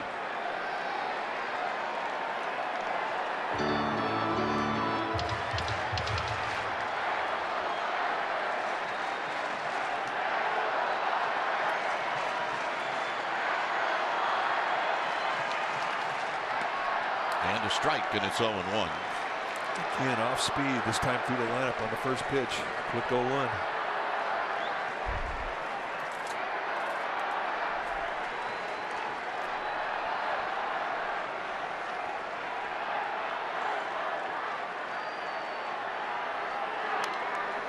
Mighty rip by Hernandez. It's 0-2. Hernandez, a career night last night with 2 home runs off Madison Bumgarner, 4 RBIs. And that batter's box with a lot of confidence after a night like that. Well, he's just a good all-around player. Defensively, he can play anywhere.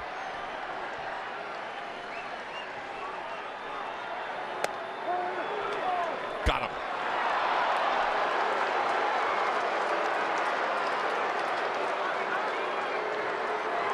Center fielder, John Peterson. So here's Peterson.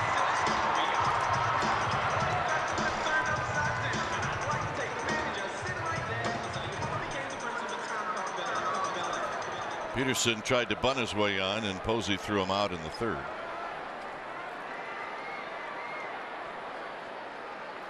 It wound up being a rough at bat.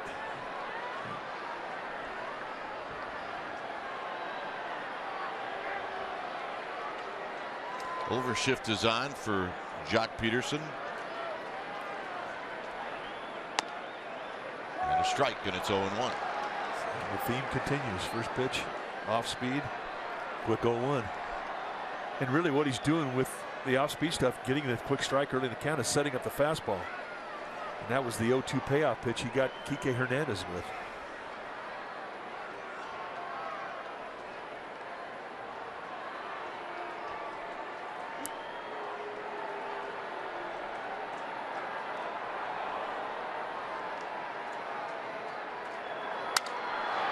This is going to be to Crawford. He's going to have to hurry, and they got him. He jammed him, and that's going to end the inning. No runs. The first hit of the game for the Dodgers. It's 4-0 Giants. Guy can fish.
It's a perfect gift for a graduate this spring. Tickets to 2 Giants games plus a class of 2016 Giants cap. I want to get that. I want to get that. I want to get that. Oh yeah, it's got an orange tassel.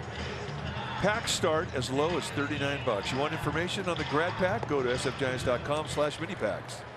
What'd you say about traffic school? That counts. If you graduated traffic school, you're a graduate.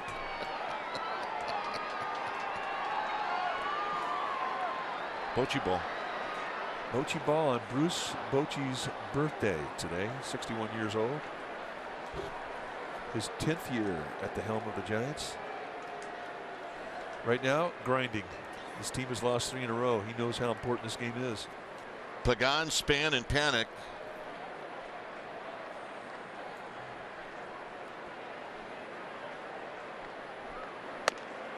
First pitch strike. Meanwhile, that's the recipient of the T-shirt of the night. We made a nice catch, right? He did. We don't even notice the T-shirt unless he makes a nice catch. Brings his glove. Gamer.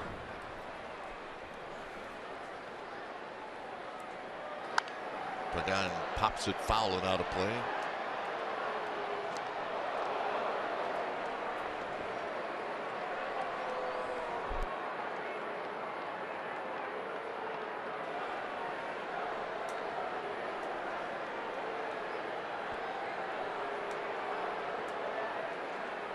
Yep. Over best dressed. Found another one. The 0-2 pitch to Pagan, and Pagan lines at center field, but right at Peterson, and he's retired.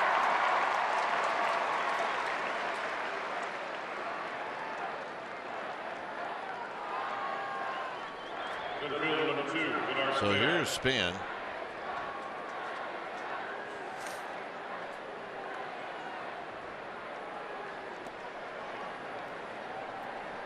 Span is 1 for 3.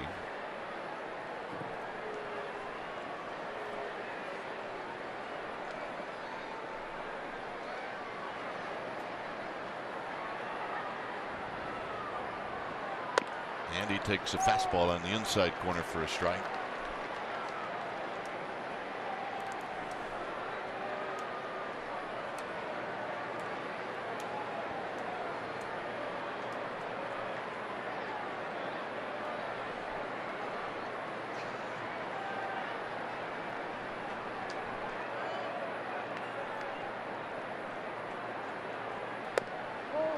And a bit high to Span.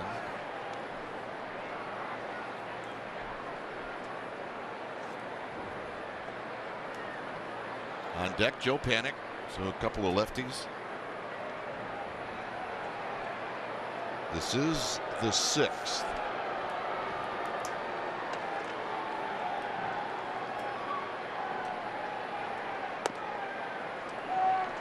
One and 2. That's a strike that Denard Span does not look enthusiastic about. But we've seen the same type of breaking ball called with Brandon Belt, who is hitting off the left side. I mean, if you're hitting left-handed against Liberatore, I mean, you're thinking that thing's high and inside. Not so, says Larry Vanover, the plate umpire.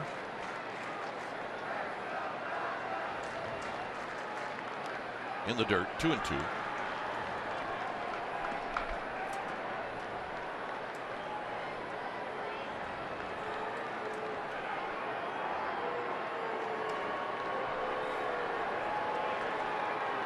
Span trying to get on for Panik and then for Posey.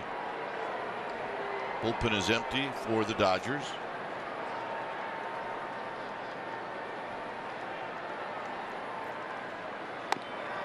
And a full count.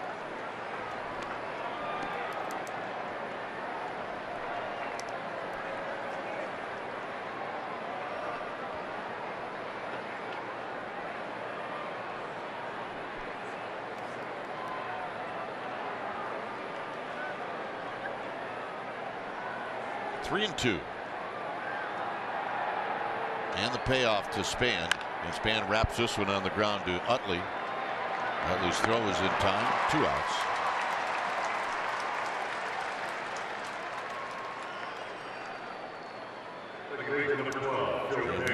Liberatore has come in and done the job. He's really quieted things down. It looked like it was starting to spin out of control for the Dodgers in the 5th inning. He inherits a bases loaded, nobody out situation, and he has brought some calm to this game. Liberatore did not have a great spring. He kind of pitched himself out of the picture.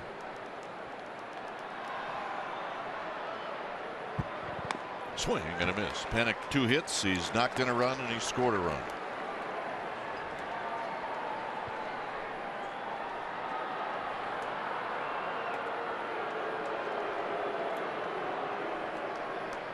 Buster Posey on deck.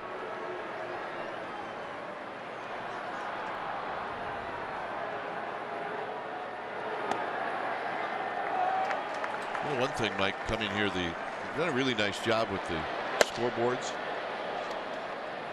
The one at right center's got lots of information, very colorful, and they keep the line score up the entire time.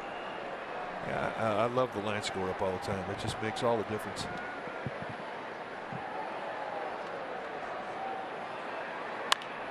Panik pops it up. This could be playable. Who's it going to be? It's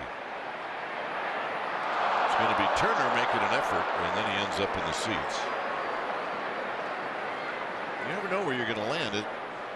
Not automatically are you going to land in a cushioned spot. No, but you know, I don't think Turner really cares. I mean, he has no problem body surfing over the top of this rail. Let's take a look. Scared that little girl. She's okay. And now she'll be a Justin Turner fan for the rest of her life. Mom, you didn't say a big redhead was going to be jumping in our seats. Talking over my popcorn.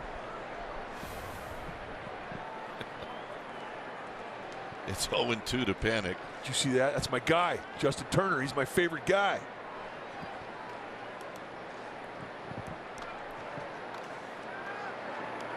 Scud, 1-2. Pretty good form on the body surf too, by the way.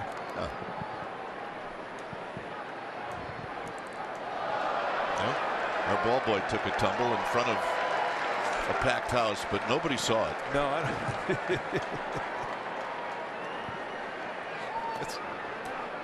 It's not easy being a ball boy. Kid had roller skates on. Well, years from now, they'll ask him what his most embarrassing moment was, and that'll be it. 1 ball and 2 strikes. Panic out of play again. They're still having fun down there. They're probably dad's at home watching, sending them a video of Justin Turner just with a short visit. Oh, and by the way, that'll be the back seat of the car on the way home. This conversation will not stop for the next week. That's awesome.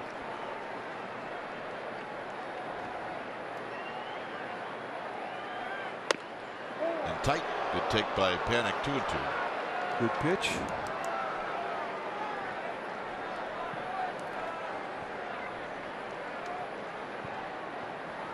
Liberatore's throwing a lot of corner pitches with all of his pitches.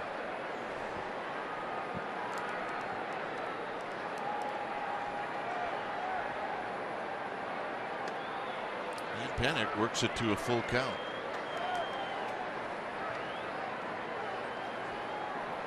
Yeah, we were talking about the scoreboard, and that's what it looks like. A lot of information,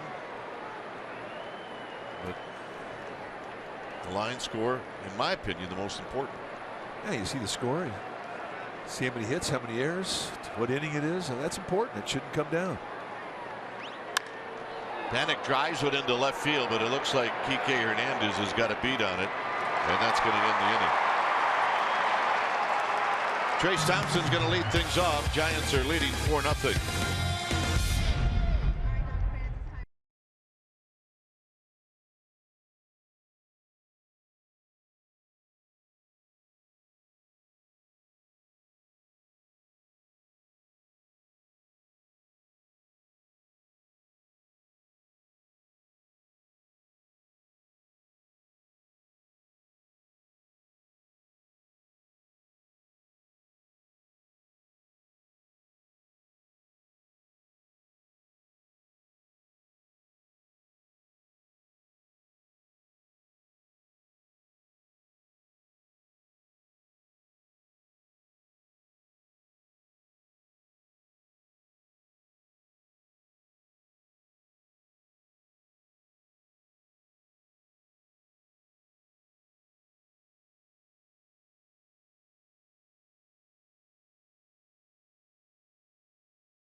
Giants baseball on CSN Bay Area is brought to you by Toyota, the full-line automaker with the longest-lasting vehicles in America. Toyota, let's go places. And by Xfinity. X1 from Xfinity will change the way you experience TV. You're looking right into downtown Los Angeles, a 4-0 lead for the Giants.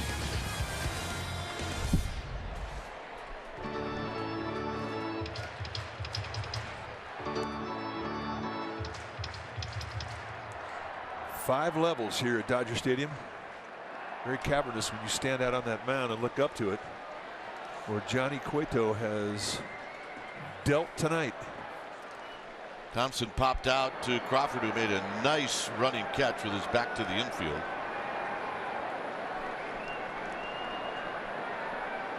And here he takes a strike.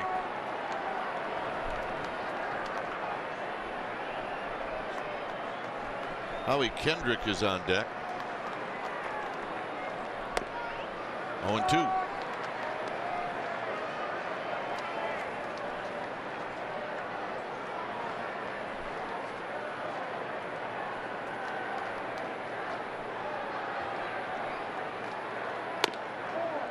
And a high fastball, 1-2.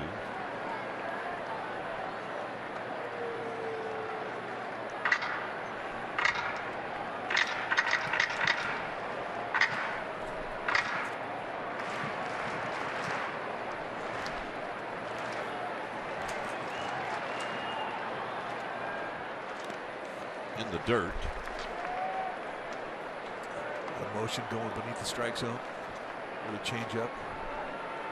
Trace Thompson, middle away guy. That's where his power is, and he's got gap-to-gap power. Thompson 6'3", and generally speaking, tall hitters are low ball hitters. Got him. Cuts it on the front door and gets a pitcher strike. Thompson not happy about this call. He gave up on it. They set it in the inside corner. He just sort of cuts it. And that is a pitcher strike. It's, from a hitter standpoint, it's not a strike. 47, Howie Kendrick. Take a look at the motion. Quick pitch. This is after he had the big upper body turn the pitch before.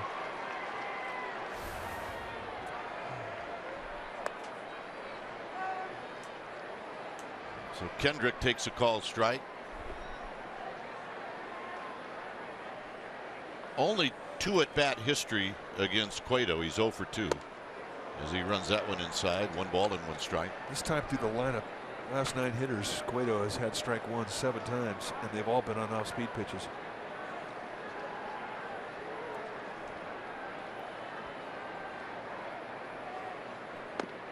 One and 2.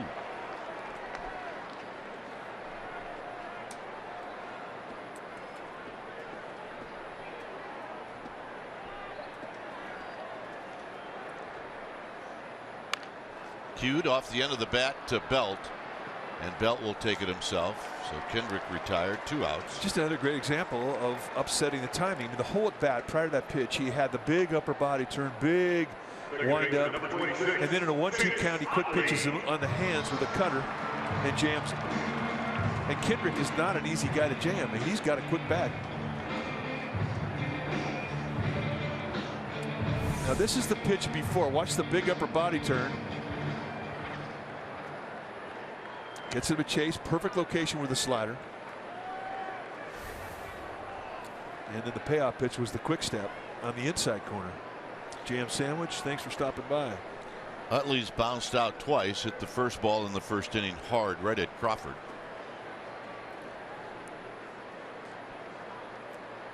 I guarantee when that ball left the bat, Johnny Cueto thought it was a base hit.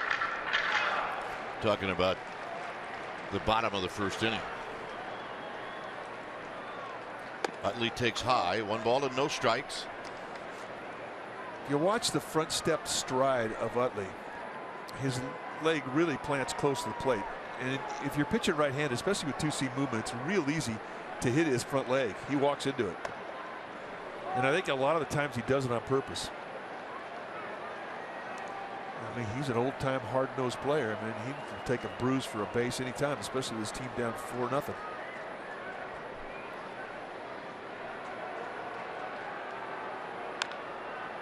One and 2.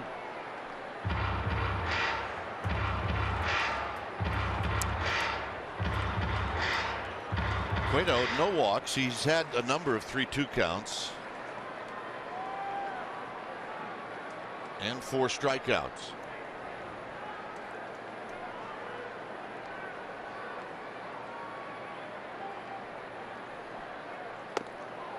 And Utley turns out of the way, 2 and 2.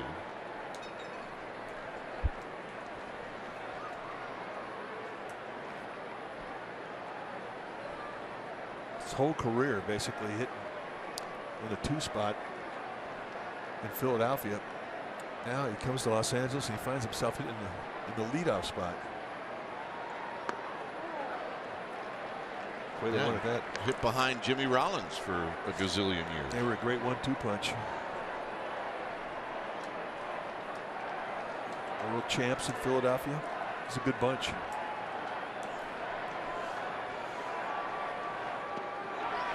And the walk. First walk to shoot. Could have been a broadcaster's jinx. Number 5, Corey Seager.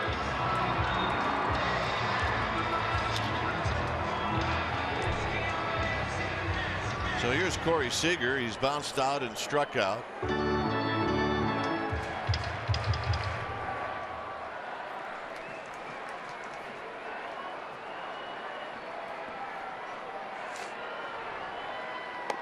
And a strike, and it's 0-1.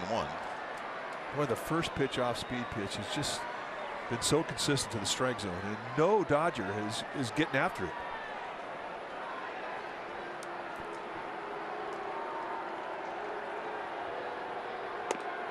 And 2. And he may just keep climbing the ladder with that fastball.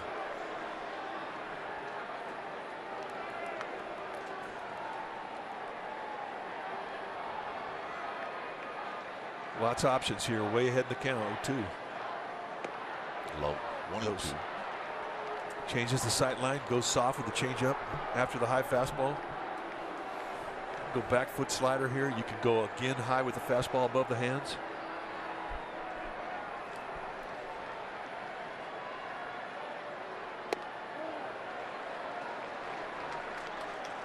Now here, again, just lots of options. We saw him use in a similar situation early in the game. Is that little flat cutter he throws at lefties right in on the belt. He can go back up again with the fastball or throw a little dead bird changeup on the outside corner. Never backed into a corner because of how many different options he can execute on any given pitch, any given count.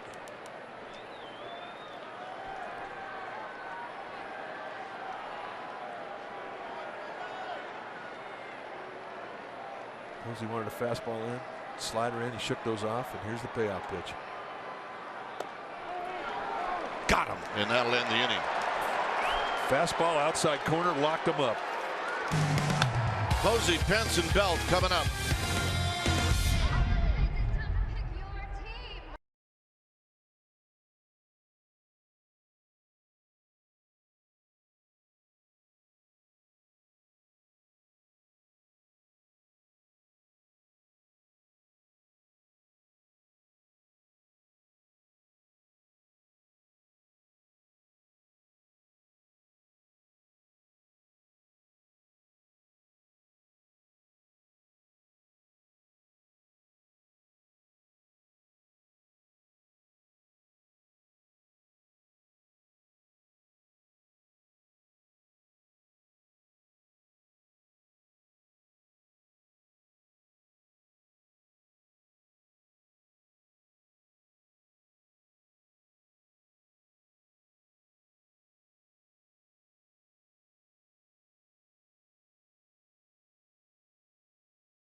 When it's time for a change, think Speedy Oil Change and Auto Service, your oil change tune-up and smog experts. So Jimmy Garcia, the new pitcher for the Dodgers, 6th time that he's come into a game. See what he has done. No record yet with a 3.86 ERA, 3 strikeouts in 4 2/3, no walks, 6 base hits allowed. He's got a good arm. He'll run up some heavy sink, low to mid 90s, hard slider and a changeup. You'll see more sliders and changeups. But when he's right, you're seeing a lot of ground balls. And here's Buster Posey. Buster tonight 0 for 2. He walked and scored in the 5th inning. Strickland just stretching it out. Yeah, those bands, you see them in every bullpen around baseball. On the ground, foul. Let's play Eddie. That a babe.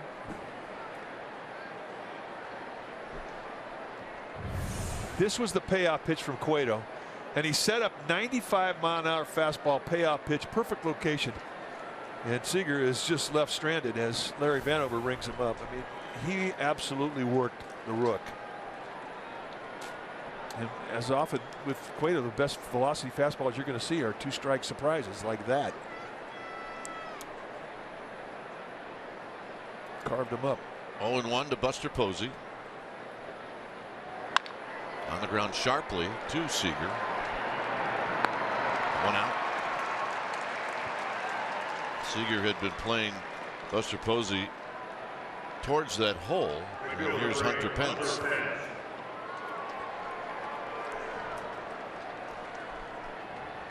Hunter Pence is 1 for 2.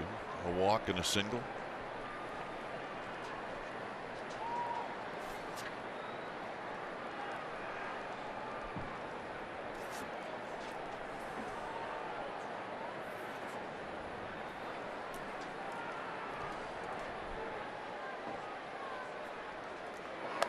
And a first pitch strike. Belt to follow. Top of the 7th inning.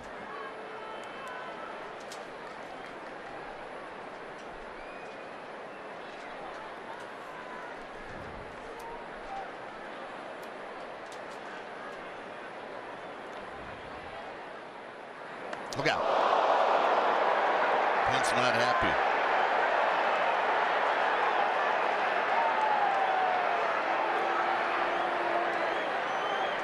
He just started wearing this elbow guard. And Bruce Bochy's coming out. And I think yesterday may have been the first time, or the last game in Colorado, where he started wearing the elbow guard. I think it got him up around the shoulder, the armpit. Let's take a look at where it did. They're trying to get up there and jam him. Yeah. Right in the armpit. Maybe pinched a little bit of the bicep, or the tricep rather. Look.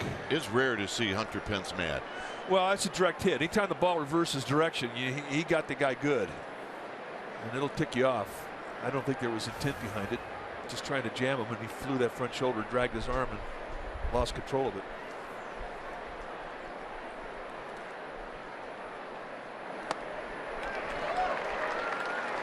But it will accelerate the bats for every giant hitter coming off the bench right now.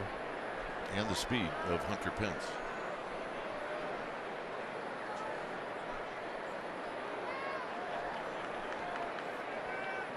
Belt is 1 for 2.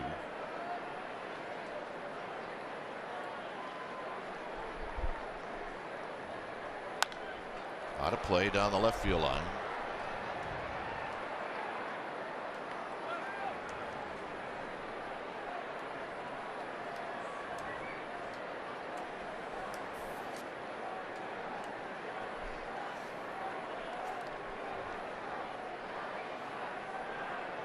On deck, Duffy. Gonzalez holding on Pence.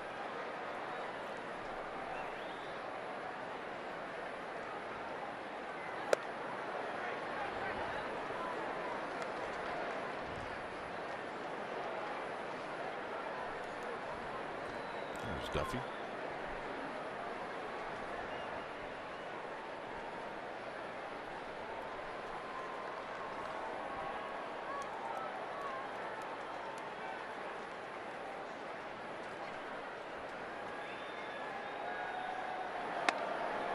Two and two. It's amazing how a guy gets drilled, even if it was unintentional. And everything in the dugout gets quiet. And everybody gets the top step. And all of a sudden, it's a whole different vibe. Even the manager gets a little hacked off.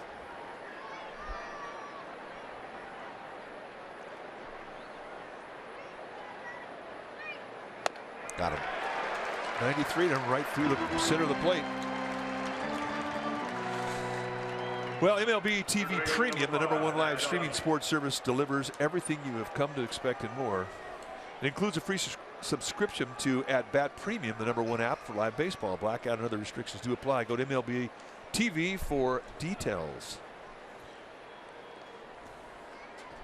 Duffy is 0 for 3.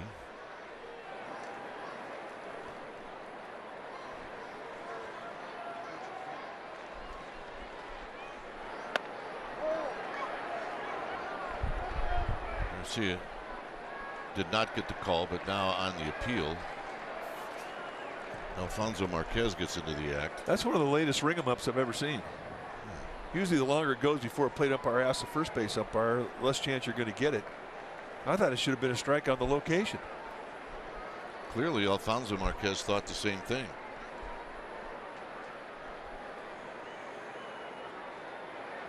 Duffy pops it up.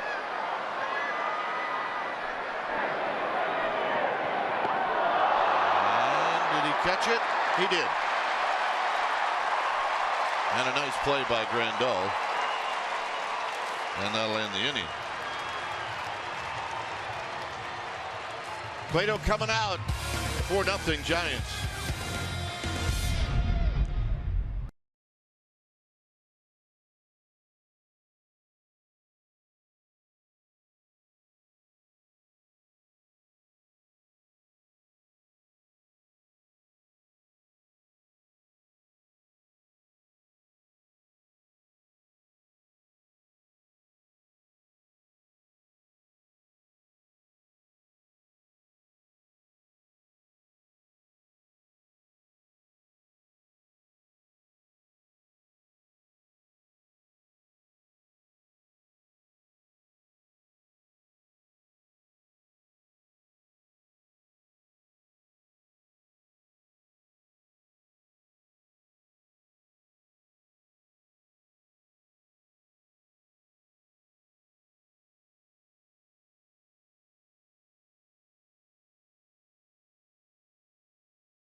The Warriors are going to take on the Rockets. Game 2 Monday at 7:30 p.m. It'll be an hour-long pregame live at 6:30 p.m. on CSN Bay Area. And as we all hold our breath to see the condition of Steph Curry's ankle, the home of the authentic Warriors fan is right here at CSN. Here's Cueto to Turner, and Turner takes a strike at the knees. Turner, Gonzalez, and Grandal here in the 7th. 4-0 Giants. Here's your line score.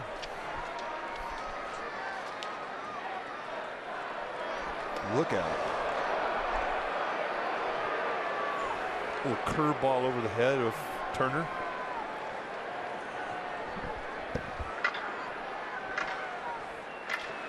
Turner's lined out twice, once to first and once to center field. There's the pitch that squirted out of his hand. It's 1 ball and 1 strike. A little shimmy shake on the turn there. This is hit into the gap. Span's not going to get it. And Turner has got a double. Turner has by far had the best at bats of any of the Dodgers tonight against Cueto. I mean, he hit the ball on the nose in the first, the fourth, got nothing for it here. He gets a leadoff double. The shimmy shake, and a little slider. Just a relaxed swing right through the zone. Finds a gap and puts himself in scoring position. Gonzalez has hit the ball in the air twice, and he's 0 for 2.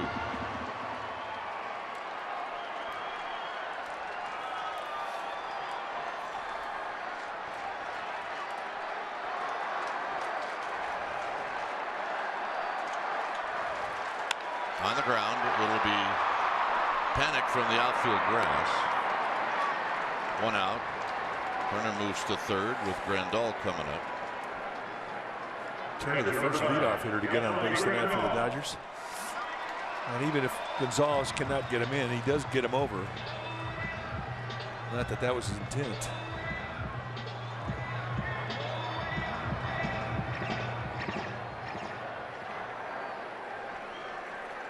Grandal got the first hit off of Cueto in the 5th inning when he doubled into right center field.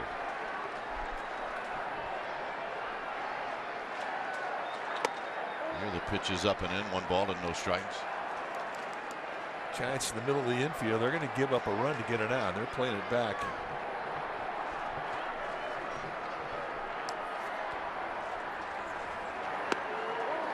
Two 2-0.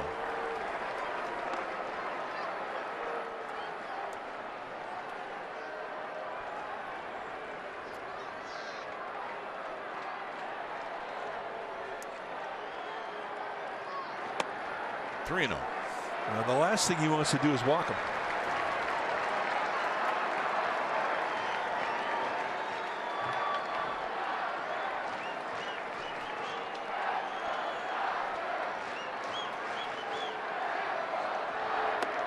And the walk. And that's probably going to get a call down the bullpen. Fielder number 14, Hernandez. So here's Hernandez, and you're right, they're starting to move around.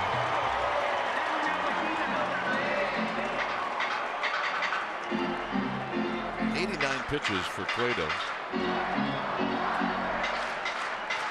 Hernandez is bounced out and struck out.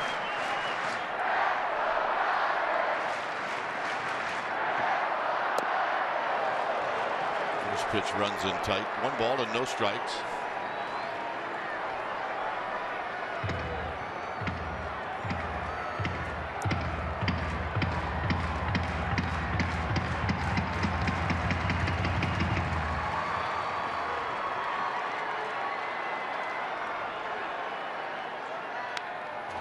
And there's a healthy rip. It's 1 ball and 1 strike. And he was on it. Looked like he almost backed off the plate a little bit, looking middle in. And Corey Guerin going to start getting hot, reaching into the bucket, find a good pearl.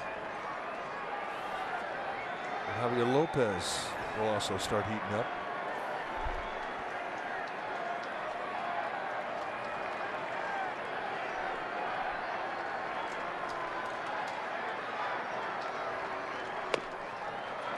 So that pitch is wide at 94. 2 balls and 1 strike. Jack Peterson's on deck.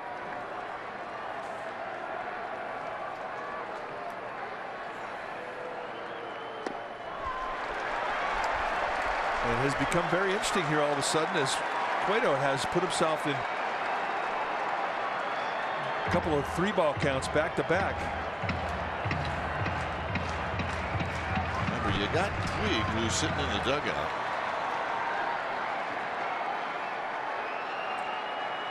So this should be a pretty good pitch for Hernandez to swing at. It's foul back. It's 3-2.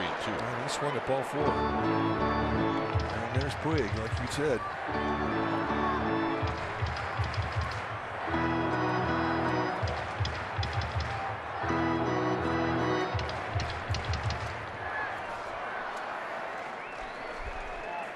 Turner's at third. Grandal's at first.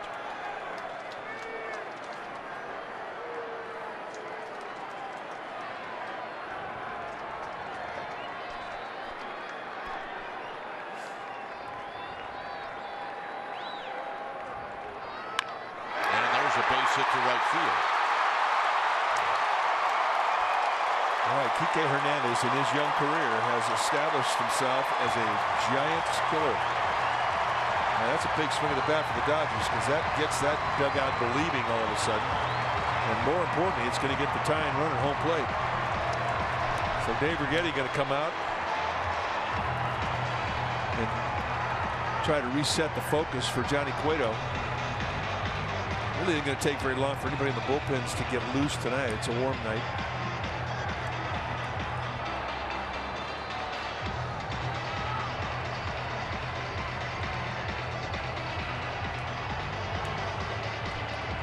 So Righetti will depart. It'll be Jock Peterson, who has lots of power. Center fielder, number 31, Jock Peterson. He will step up. It's a 4-1 lead for the Giants here in the 7th.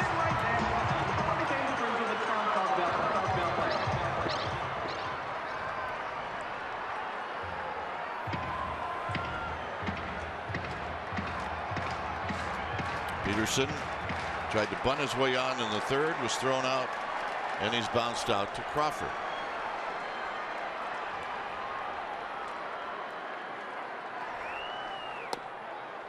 Oh, and 1. So Righetti, as he so often will do, resets a focus, and Cueto comes out and nails the outside corner right at the knees with gas. And just like that, he's on top of the hitter.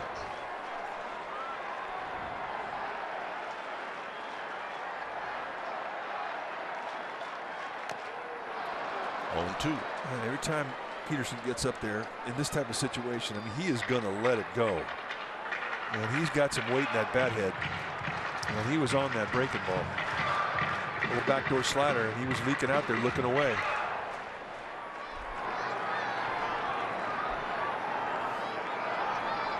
Now Cueto's got a couple of shots to go out of the strike zone, try and take advantage of an aggressive hitter.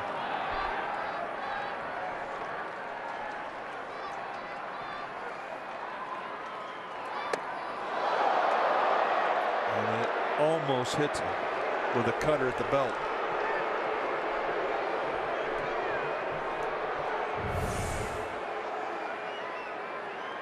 It almost looked like he tried to lean into it.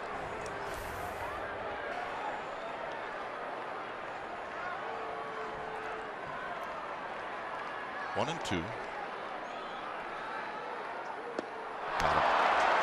there's the changeup below the strike zone. And Peterson's helpless against it. Right fielder, number 21, Trace Thompson. Just completely loses his lower body, and in a defensive move just sort of waves a wand at it. And it winds up being a frustrating at bat. Here's Thompson. Puig is now in the on-deck circle.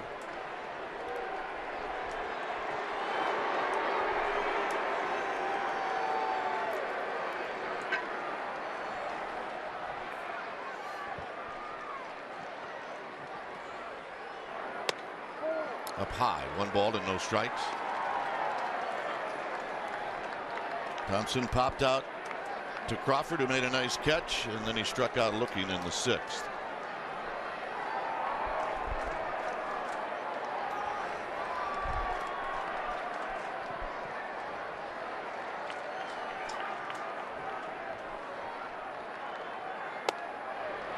Two and 0.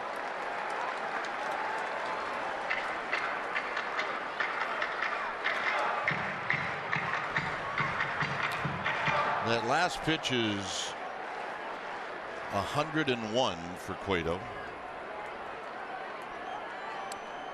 Well, 20 pitches in the 6th, 20 pitches so far here in the 7th. He's letting it hang right now.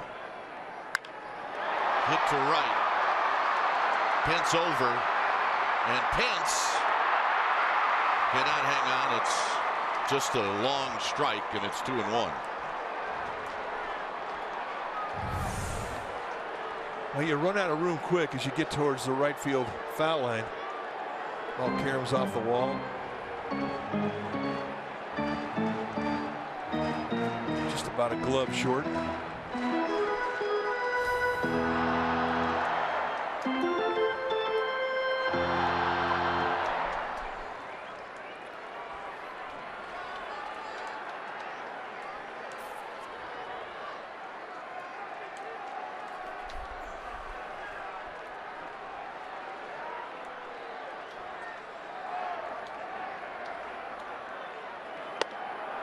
3-1.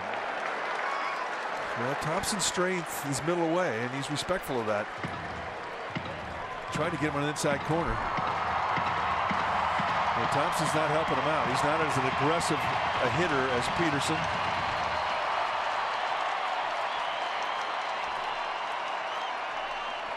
But he's in the driver's seat now, sitting on a 3-1 count. On a play, 3-2. Now Buster Posey going to come out, and he's going to give a little bit of a pep talk here to Johnny Cueto. As Kite said, Puig is on deck. Puig lifetime against Cueto for 7 with 5 strikeouts. But still, they do not want to get to Puig. He wants to end it right here. Runners will be on the move. That'll be Grandal and Hernandez.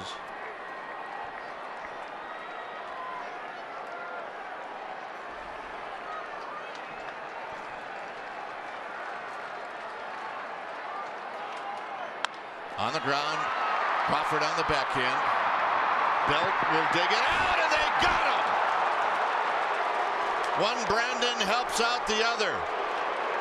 And Cueto will walk off the field pounding his glove. Pick me up, partner. It wasn't going to be an easy dig. And that's how you fall in love with your teammate.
The dealer. So it's a second matchup between Cueto and Kazmir. Cueto 7 innings, 2 walks, 6 strikeouts. Panic's got a couple of hits. Kazmir left after 4, and the Giants are leading 4-1. When it's time for a change, think Speedy Oil Change and Auto Service. Your oil change tune-up and smog experts. The pitcher is J.P. Howell. See the numbers for Howell, they haven't been all that great. He's been having a problem getting that sinker down, and he is a lefty that can put the ball on the ground.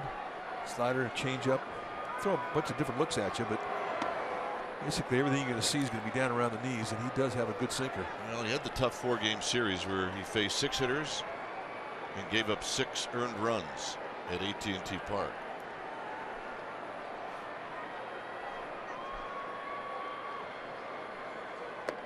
Crawford, who made the play to end the inning, takes a pitch low, 1 ball and 1 strike.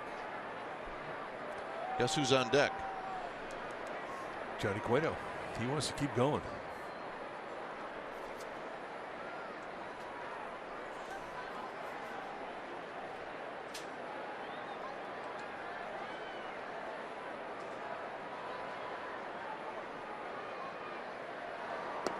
Crawford waves at a pitch. It's 1-2.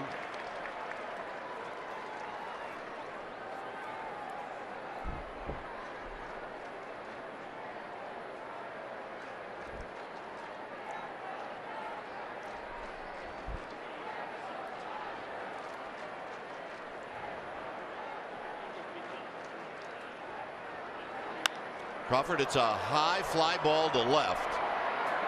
And it'll be Hernandez who makes the catch. 1 out.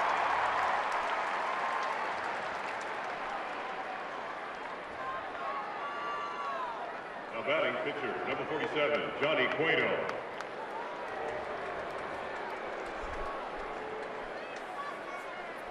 So Cueto's going to hit with 1 out.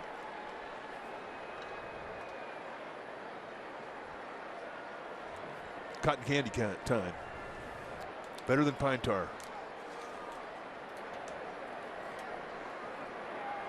Cueto bunts this one, and it's going to roll foul. He can get down the line. I think he might be tired at this point. Well, I mean, you come to the ballpark early, you watch this guy work out. I mean, he runs more than anybody. And he can scoot.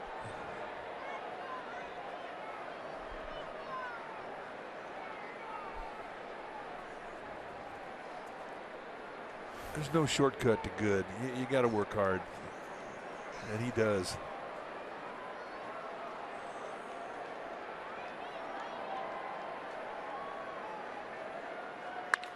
Up the middle. And a base hit.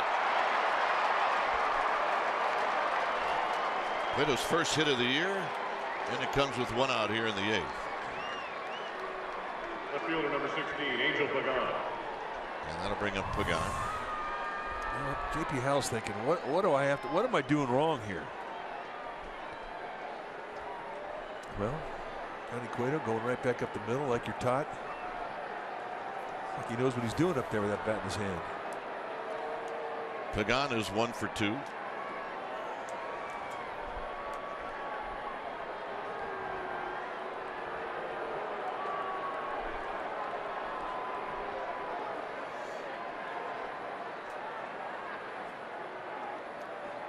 And he takes a strike.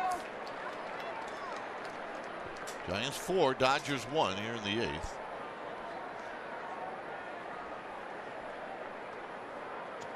Giants would love to get that run back.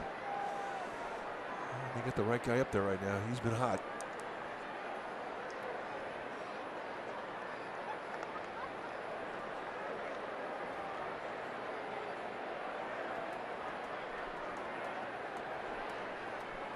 Sergio Romo put on the disabled list. Got a little elbow strain. They're going to shut him down for a couple of weeks and restart him up again. No danger of a Tommy John. That was the good news when the Giants did the MRI. Romo, one of 2 players that were put on the disabled list. A-Ray Adrianza was hit with a foul ball in his foot, broke his foot. He's out for 6 to 8 weeks. With Romo, it may be 3 weeks.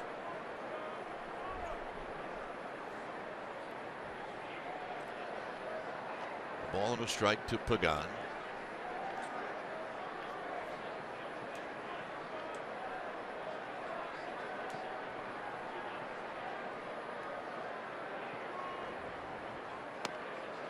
Backdoored him 1 and 2.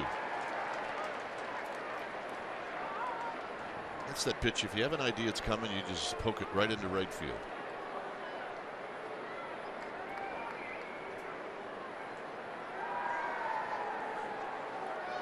I think he's going up there looking for sinkers, not backdoor breaking balls. I mean, he's throwing more curveballs than we've ever seen him throw.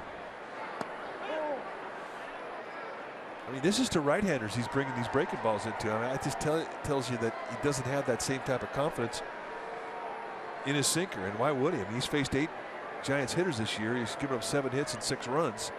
And most of the damage has been done on the sinker. So this is an ad-lib for him. He's going a different way to try and get guys out.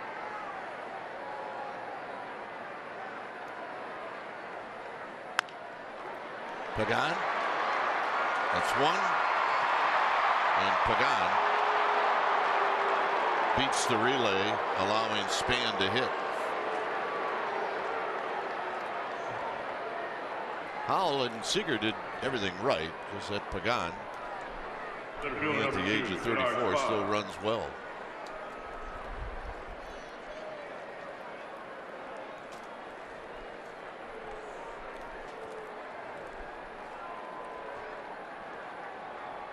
Span had a hit his first time up.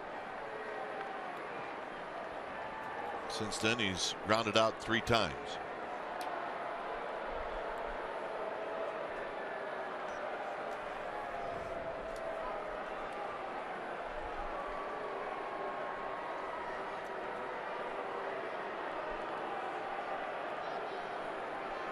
Not a bad idea to take a pitch for a strike if you're Span, just to give Cueto a bit of a breather too.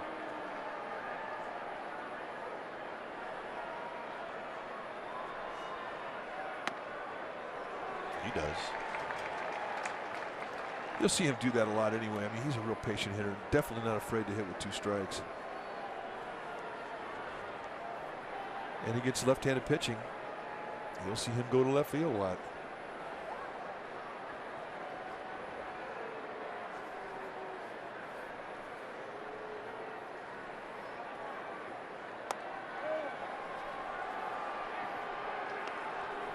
Panic on deck.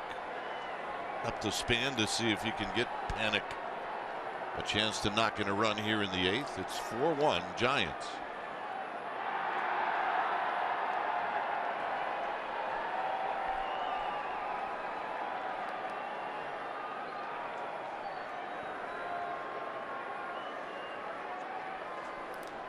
So Howell all of a sudden has really brought this game to a crawl. And for a guy that throws a lot of stuff down below the strike zone, I mean, I think it's part of his game plan. Be deliberate, throw stuff down below the zone, get guys a little antsy, going out of the strike zone down.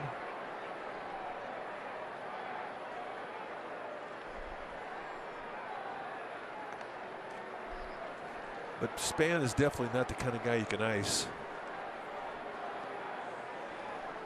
Span is as deliberate as any of the deliberate pitchers in this league. He can slow it down right with you.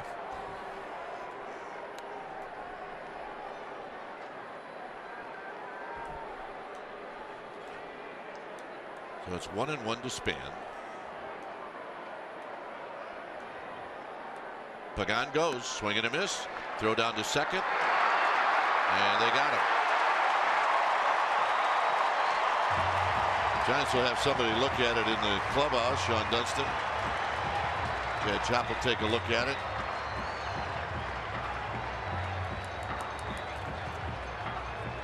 Dodgers are pretty confident that they got him. They did.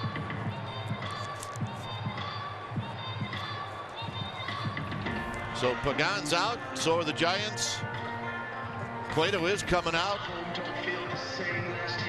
And the Giants are leading 4-1.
Is the pinch hitter.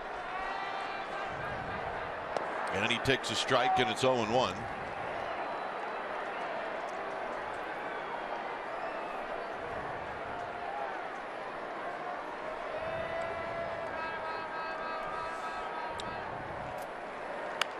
Culberson out of play. He's done a good job against his former team. Well, he really has. And part of his success is that he's using right field. Definitely something that he has grown into. Culberson always had the glove. It was just a matter of he could get some consistency with the bat, and he has found that. This pop-up is out of play. Cueto tried to get Culberson off balance. He stays alive with Utley to follow.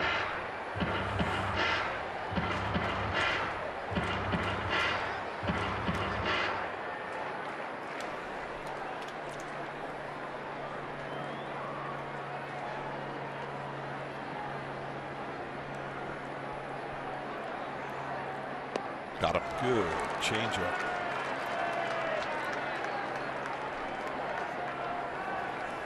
Well, stay tuned immediately after Giants baseball for Esurance Giants postgame live. You're going to get highlights, reaction analysis. It's all coming up right after the game as Bruce Bochy comes out.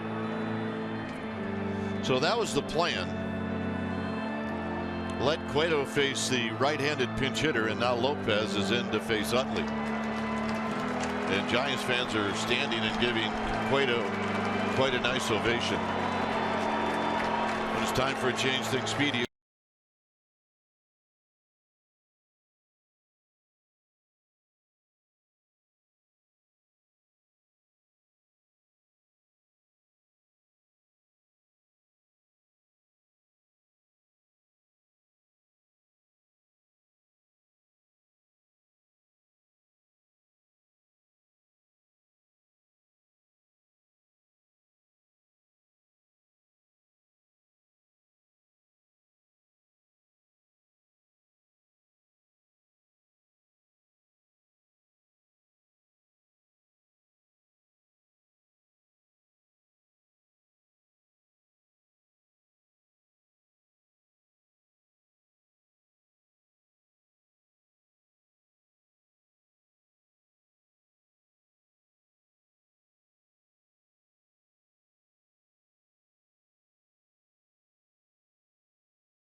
Dave Roberts is going to pinch hit for Utley. It's going to be A.J. Ellis facing Javier Lopez. Let's take a look at the numbers for Javier Lopez. Off to a good start with one exception, and it's kind of pumped up his ERA at 6.75, but throwing the ball very well. He had a nice spring.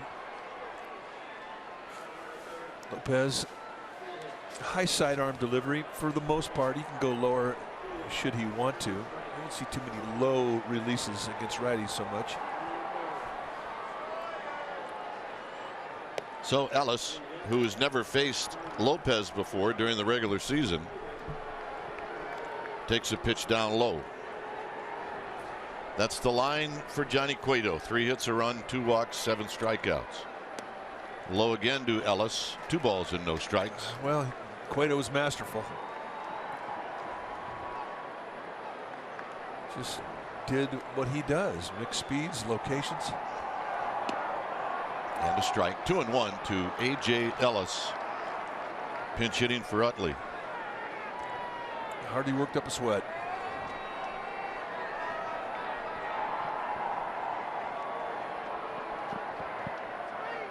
Ellis takes a little low. 3-1. And Ellis not happy with that call. It's 2-2. Well, you know, it's rare that you see a a first or third base umpire ring up a catcher. I don't know why. You always feel like they're kind of the same fraternity. Did he go? Maybe not. Maybe. It's a gift. And it's 3-2. Just for fun, I'd appeal on that one too. Why not? Never hurts.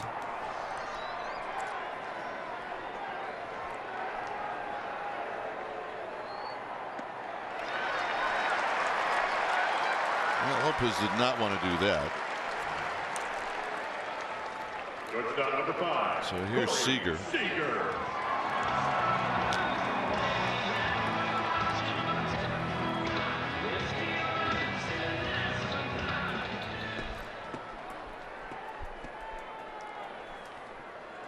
So Seager against Cueto is 0 for 3 with 2 strikeouts.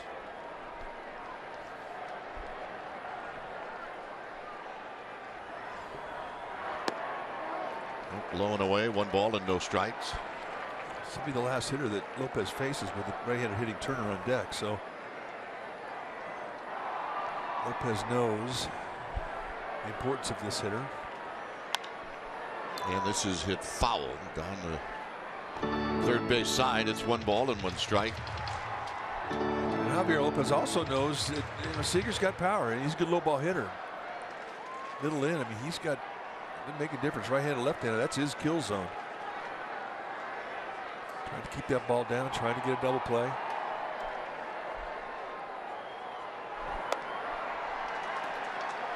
But he's got to find the strike zone.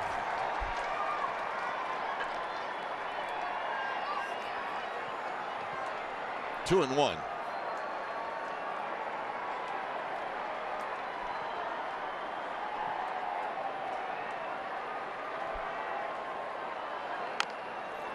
And that's roll foul. 2-2. One thing that Javier Lopez has done, a really consistent use of the inside corner to left-handed hitters, and for guys who throw from the side, that's kind of rare. For the most part, they just paint you away if you're hitting off from the left side. But he has always used the inside corner, and especially with that fastball. And if you're going to do it against Seager, if you miss, you got to miss in. Just caught a piece of that frisbee breaking ball. He's got 2 different types of breaking ball, curveball and a slider. And you can really flatten it out by lowering the arm angle. Drops it down below sidearm, which you can do. I don't know if he can get quite as low as he used to, but he still can drop it down there.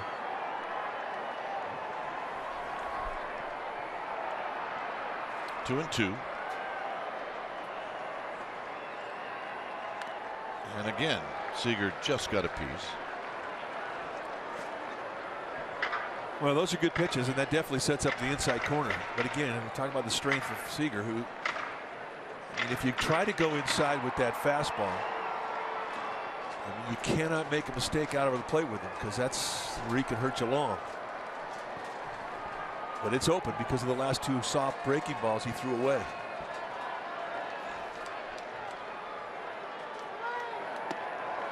And now it's 3-2. Well, here he has the challenge.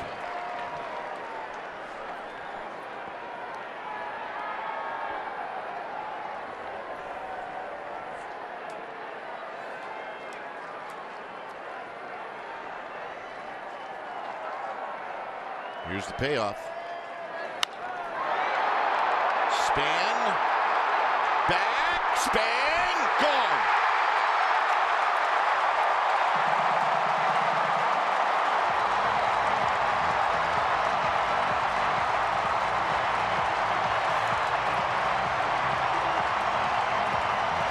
And it's a 4-3 ball game.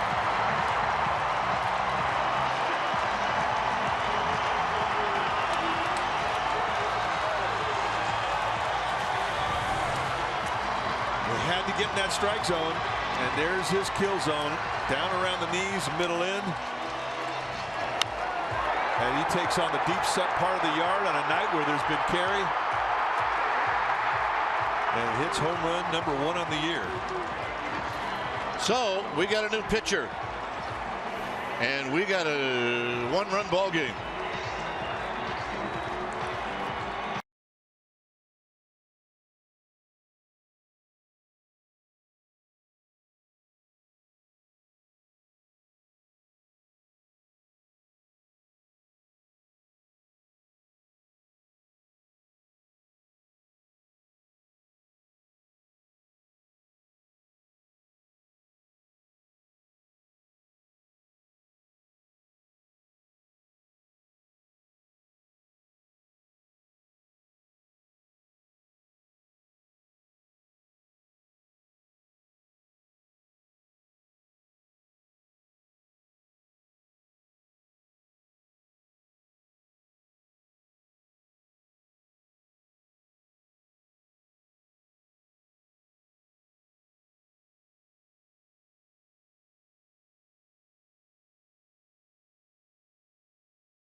6:30, and it'll be on CSN Plus as the Giants face the Diamondbacks for the first time this season.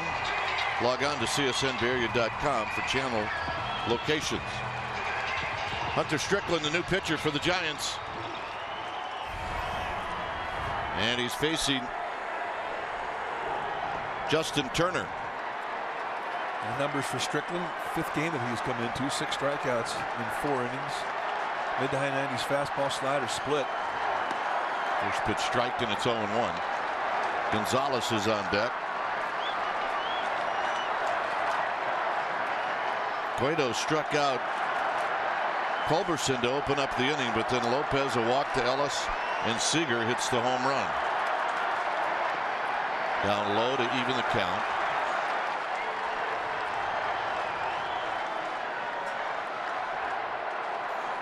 Seager's home run, by the way, the first of the year for him. Josh Osich heating up. Adrian Gonzalez, the left-handed hitter, on deck.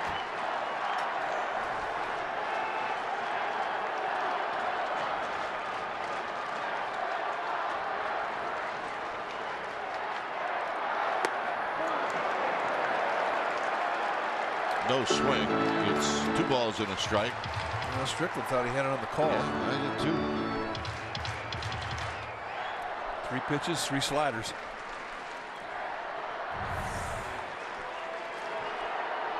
A little high. 3-1. Another good hit count. The Dodgers have been given a lot of gifts with 3-1 counts here in the last 2 innings.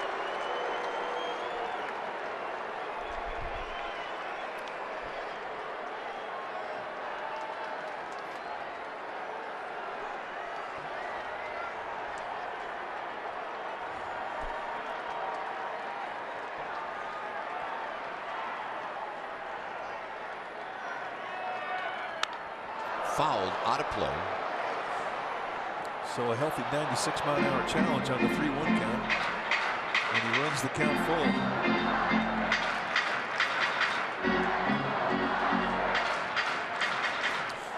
$53,409.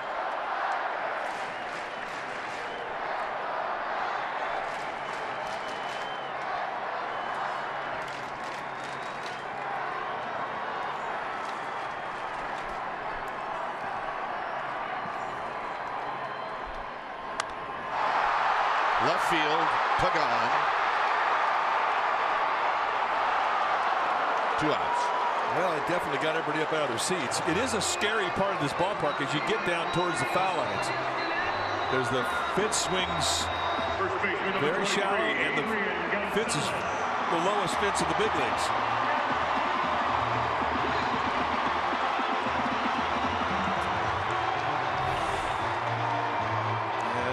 Getting over there, measuring it out, you can see just how low those fences are.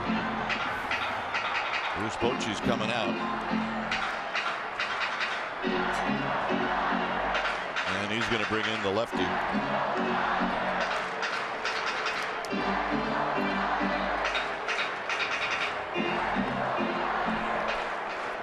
So with nobody on and 2 outs, it's going to be Josh Osich.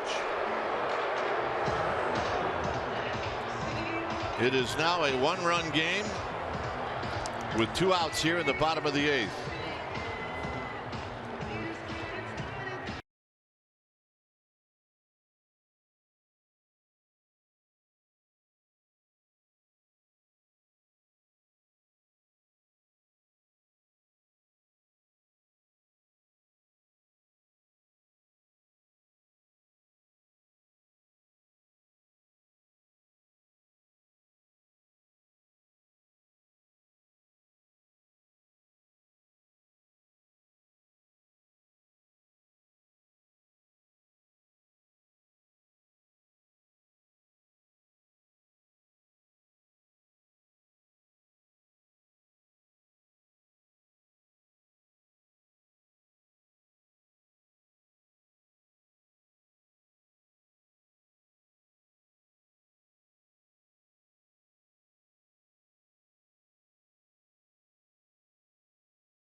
Union is here. It is now, and you can vote at csnbayarea.com/AST.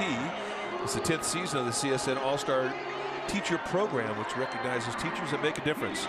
So go to csnbayarea.com and vote. The winner receives 20 grand for his or her school. Great program. So here's Gonzalez to face Osich. 2 outs here in the bottom of the 8th. Cueto started the inning, then Lopez, then Strickland, and now Osich. Osich mid to high 90s with a fastball, slider, and a changeup. You see his numbers. 5 strikeouts against 4 walks in 5 innings.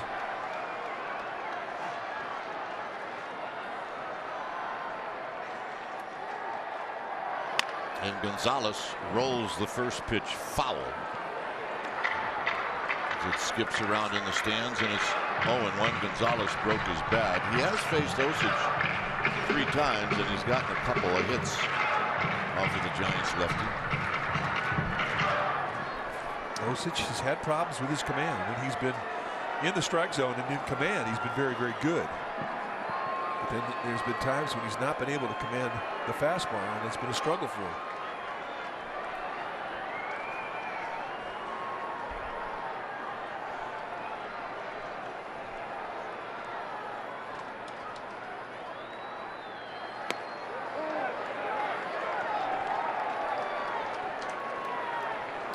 One ball and 1 strike.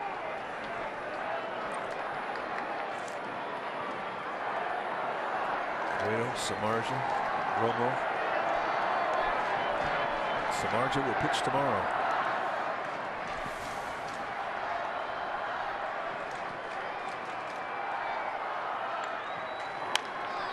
And it's foul again. It's 1-2.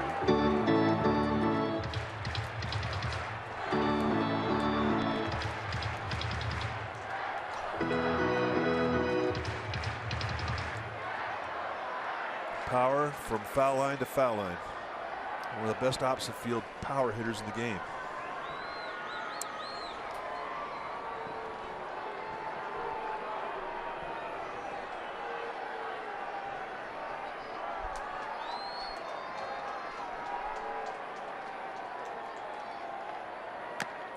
Got him, and that'll end the inning. Seager's home run makes it a 1-run ball game. We'll go to the 9th. Top of the order coming up.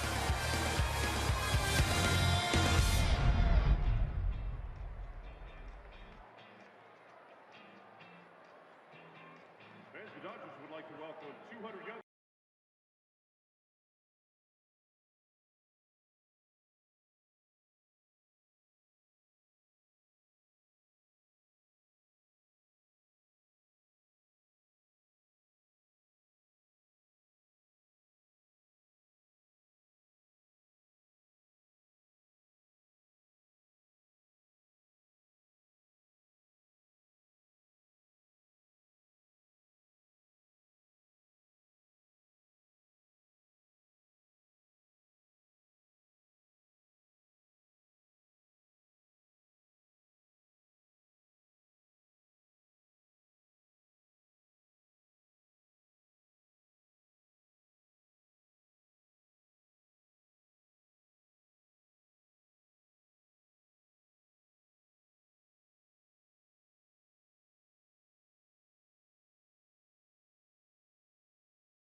Cueto has been that man. He was masterful through 7 1/3, 3 hits allowed, a couple of walks, 1 earned run, 7 strikeouts, and he absolutely carved the Dodgers up with an assortment of all of his pitches, all of his locations, all of his deliveries.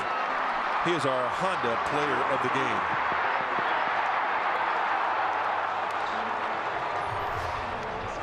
Top of the order for the Giants. They'll be facing Pedro Baez.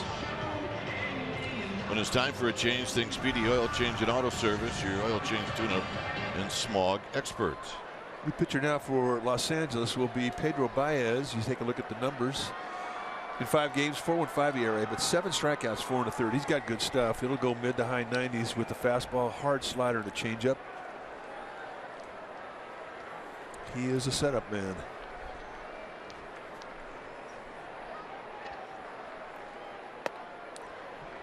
Span will try to get a board for Panic and then Posey. Johnny Cueto over there shaking Josh Osich's hand for that strikeout that ended it. At least giving him a high five.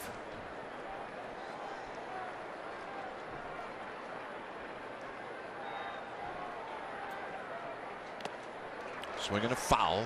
Ellis behind the dish. Grandal at first. And Culberson is now at second.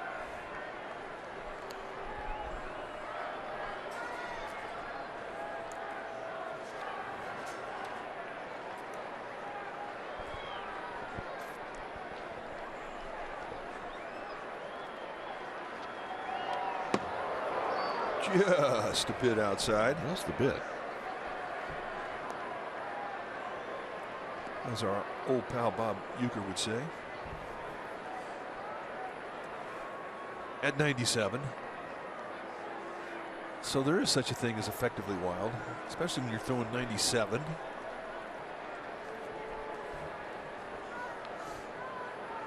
Two and one.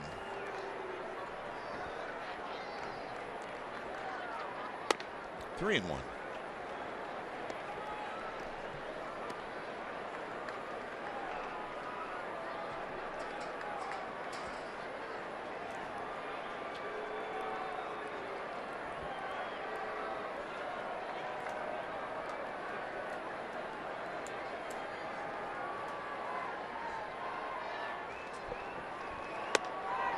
Two. Now a 97-mile-an-hour 3-1 challenge, and he put it right at the belt on the hands. And that's just to get it in strike, and turns out to be perfect location as Joe Panic waits on deck. I mean, you just see so many 97-mile-an-hour fastballs now. You cannot take that velocity ever for granted.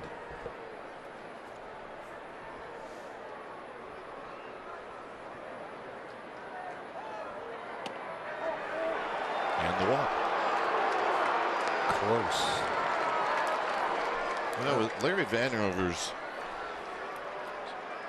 strike 3 call, he's a little bit of a hesitation, and you kind of kept waiting for it, and it didn't come. Here's Panic. Joe Panic tonight is 2 for 4. Is it going to come? I mean, that was close. You could have called it. Well, we've seen him called several times tonight.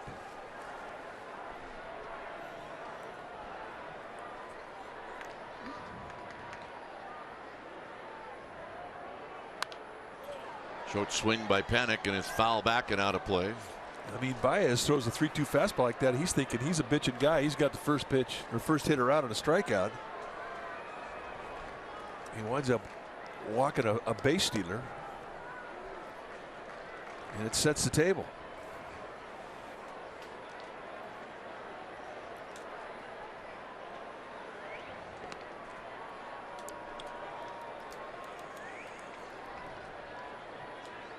Padres and D-backs are in extra innings. It's 3-3, that game in San Diego.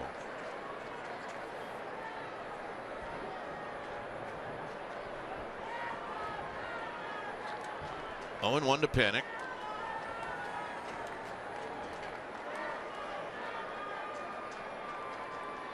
Span goes, and this is hit to Baez.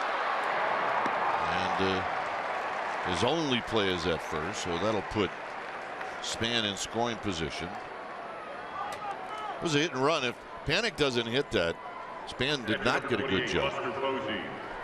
Probably would not have ended well at second base.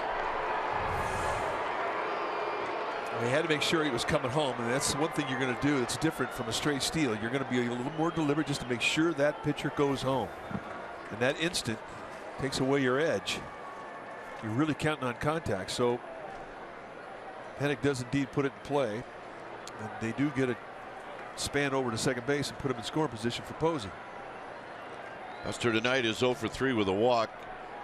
He has had decent success in only 5 at bats against Baez. He's 2 for 5.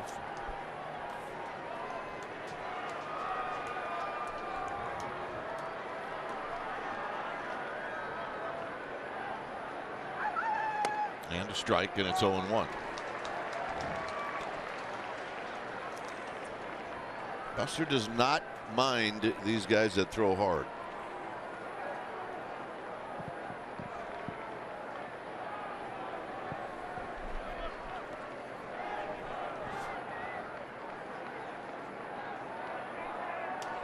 Posey will guess every pitch. He'll guess pitch. He'll guess side of the plate.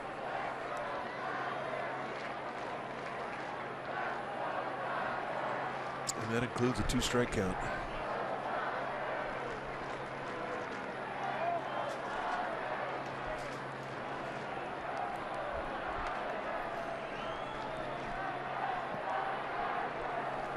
So it's 0-1 with Span at second.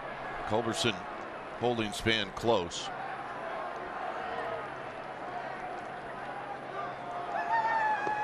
Low. 1 ball and 1 strike.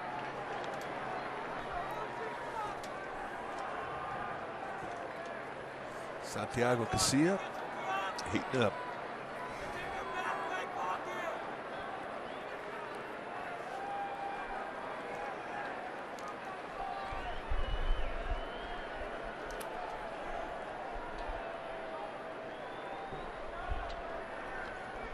Baez takes a look at second. Oh, 1 and 2. Maybe Buster got a piece of it. Pence to follow.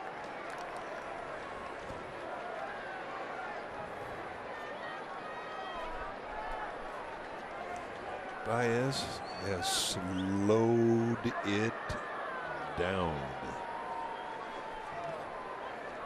1 minute, 1 entire minute between pitches.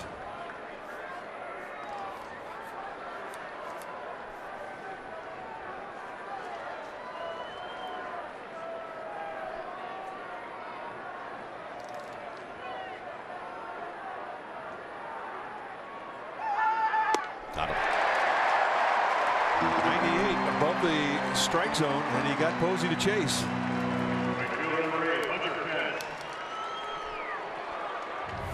So here's Hunter Pence. I mean, that's just country hardball right there. They set the target in the inside corner, and he just reaches back and throws the rock. And he threw it by a good fastball hitter. Now Pence has got a lifetime home run off of Baez in just 2 at bats. Well, after watching the Posey at bat from the on deck circle, he's going to sit on a fastball right here.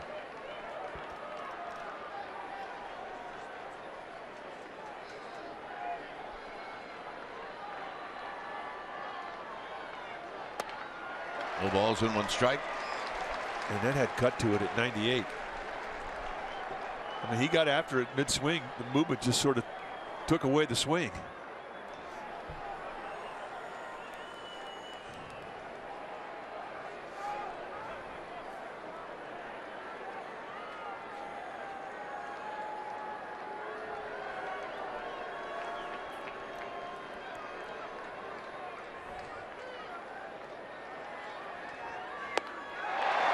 And there's no finesse here at all. This is caveman baseball here.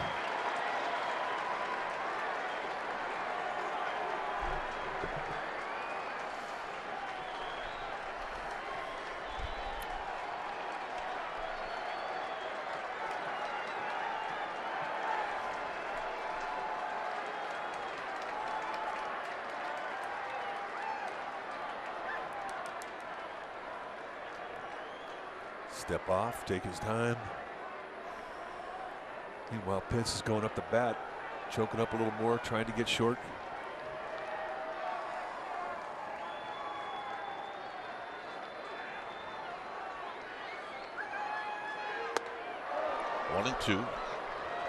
Just keep pounding 98 right across the letters.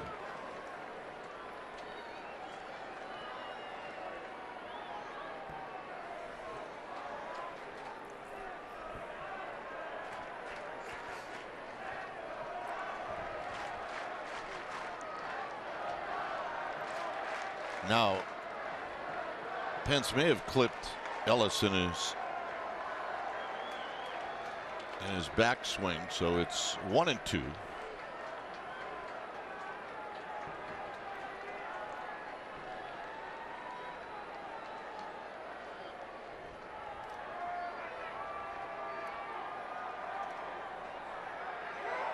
Foul back. So gets short, just manages to catch a piece.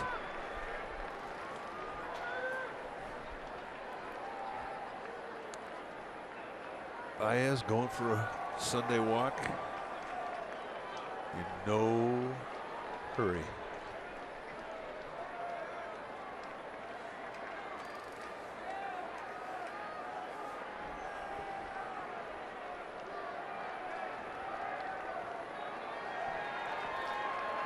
One and two to Hunter Pence.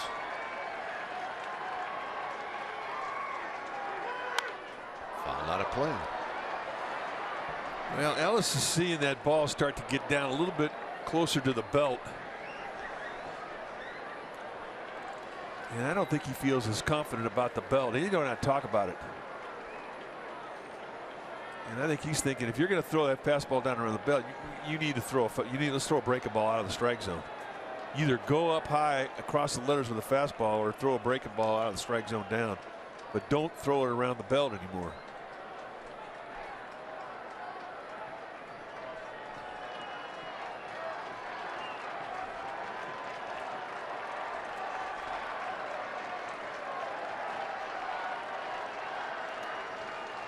One ball and 2 strikes.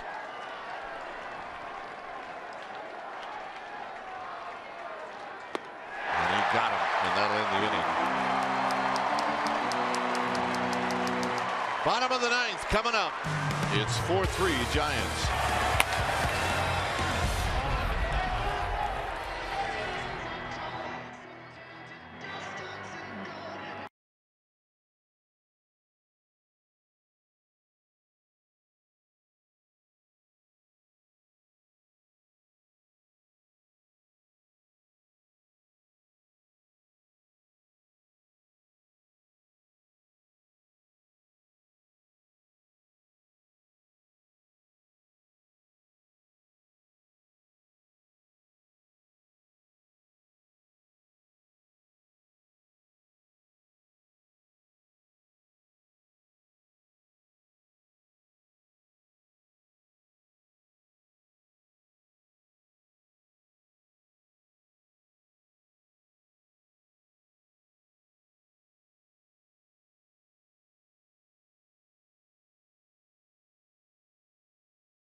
And Santiago Casilla comes in to try to get the last 3 outs.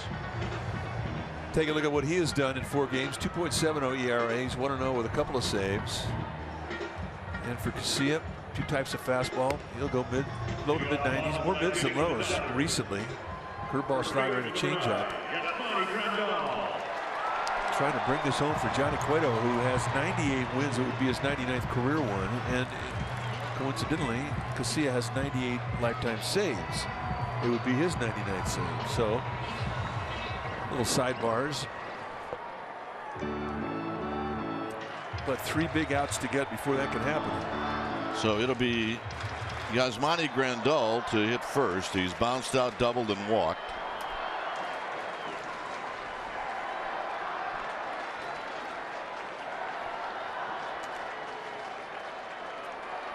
Giants play Grandal pretty much straight up. Panic is just playing deep at second.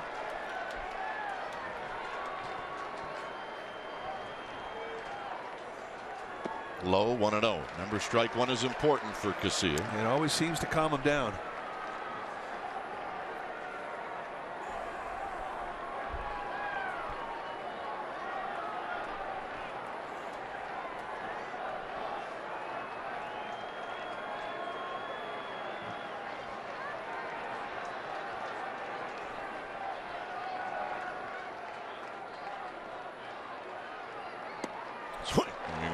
One ball and one strike. So a two-seam fastball at 93 miles per hour with good sink and perfect location, and that's how he evens the count.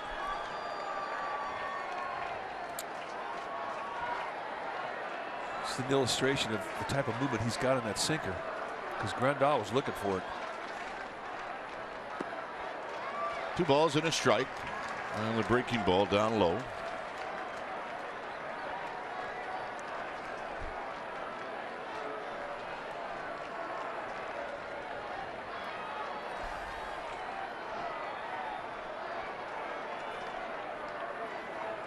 Kike Hernandez to follow.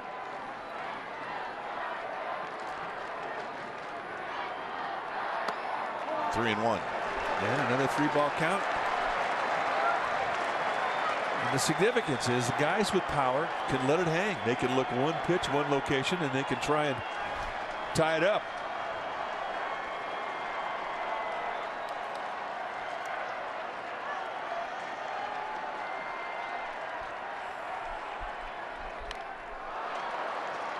Piece of Buster Posey. It's 3 and 2. That winds up being a quality pitch at 94 with perfect location.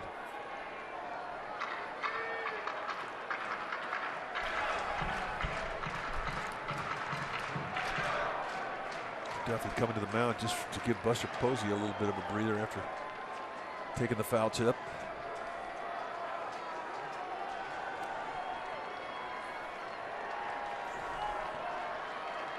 Three and two. And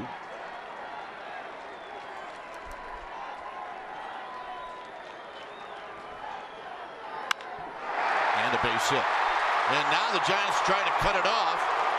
Span does a good job. His throw is going to be late. And the tying runs at second with nobody out. He backed himself into a corner with the 3-2 count. You really can't think location to a corner in that situation. If you get a corner, it's kind of like by mistake.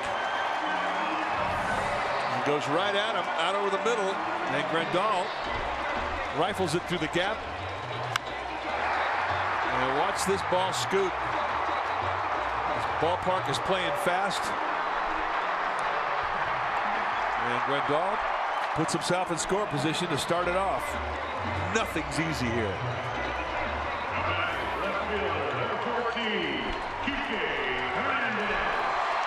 So here's Hernandez.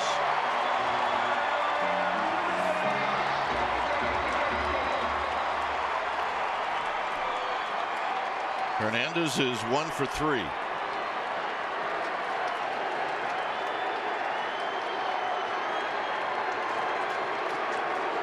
Giants aren't quite sure if Hernandez might lay down a bunt. Well, I mean, that's the first priority in the mind of Dave Roberts, the Dodgers manager. I mean, he's got to play for 1 run this inning. So at the very least, Hernandez has to have a productive out, get Grandal over.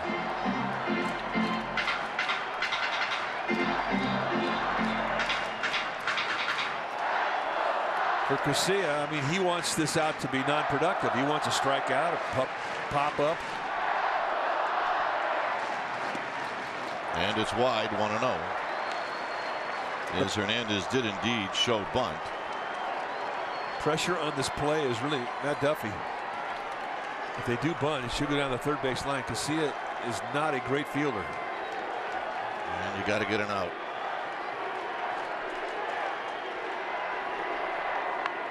And the bunt is foul.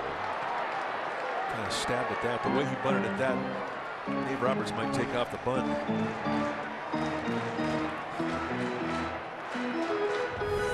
There's a little flat cutter high in the zone. He just jabs at it.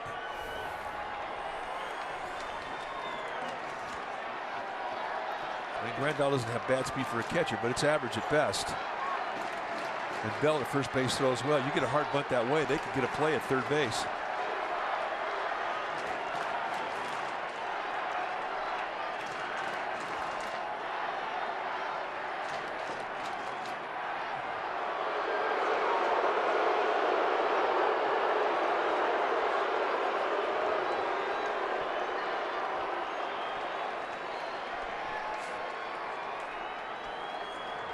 One and one to Hernandez.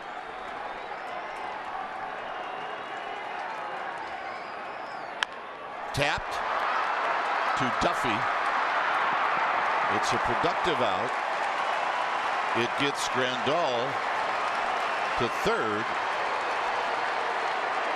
And the hitter will be Peterson. Number 31, Chip Peterson.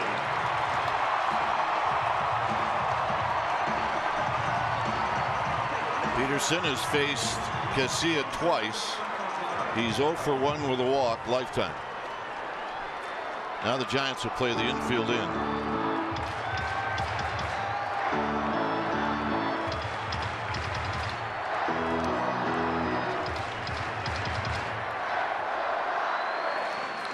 Grandal not with great speed, so at least Crawford can play a little deeper than normal. Lots of power, and he will strike out, and this is a strikeout situation. Foul. No balls and one strike. A little hesitation in the motion from Casilla, and that's an ad-lib that we've not seen before. Lifted that front leg up, had a little hesitation there. You don't want to be too creative in this kind of a scenario with your motion. You don't want to have a balk called on you. No balls and one strike.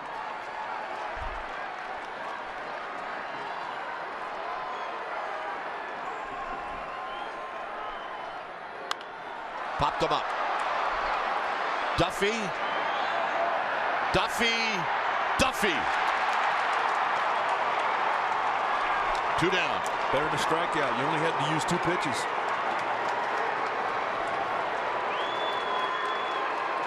And the hitter is going to be Yasiel Puig.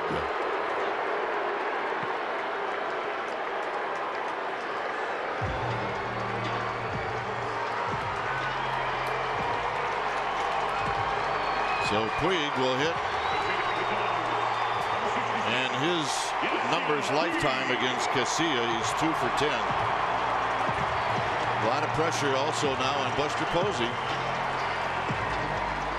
It is a long way back to that backstop from home plate, so even a guy like Grandal who's got average speed is going to have a pretty easy time to score if that ball does get by Posey. And that affects the breaking ball for Casilla, because if he's going to get ahead of Puig with the fastball, he might want to try and finish him off with the dirt. So that is something you keep in mind. Puig likes the first pitch. He'll look fastball. No balls and one strike. Big time movement, 94-mile-an-hour sink. That was ugly.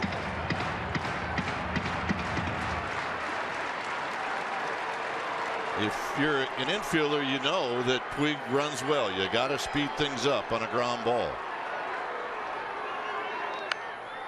Foul, another than 2. 2 pitches, 2 fastballs, 2 boring in sinkers that are right in on the hands. And it's not often you see Puig that overmatched on 2 fastballs in a row. Now, if you're Posey, you need to keep riding the 2-seamer in. Do you go down in the dirt with the breaking ball? Going back in. Staying in hard.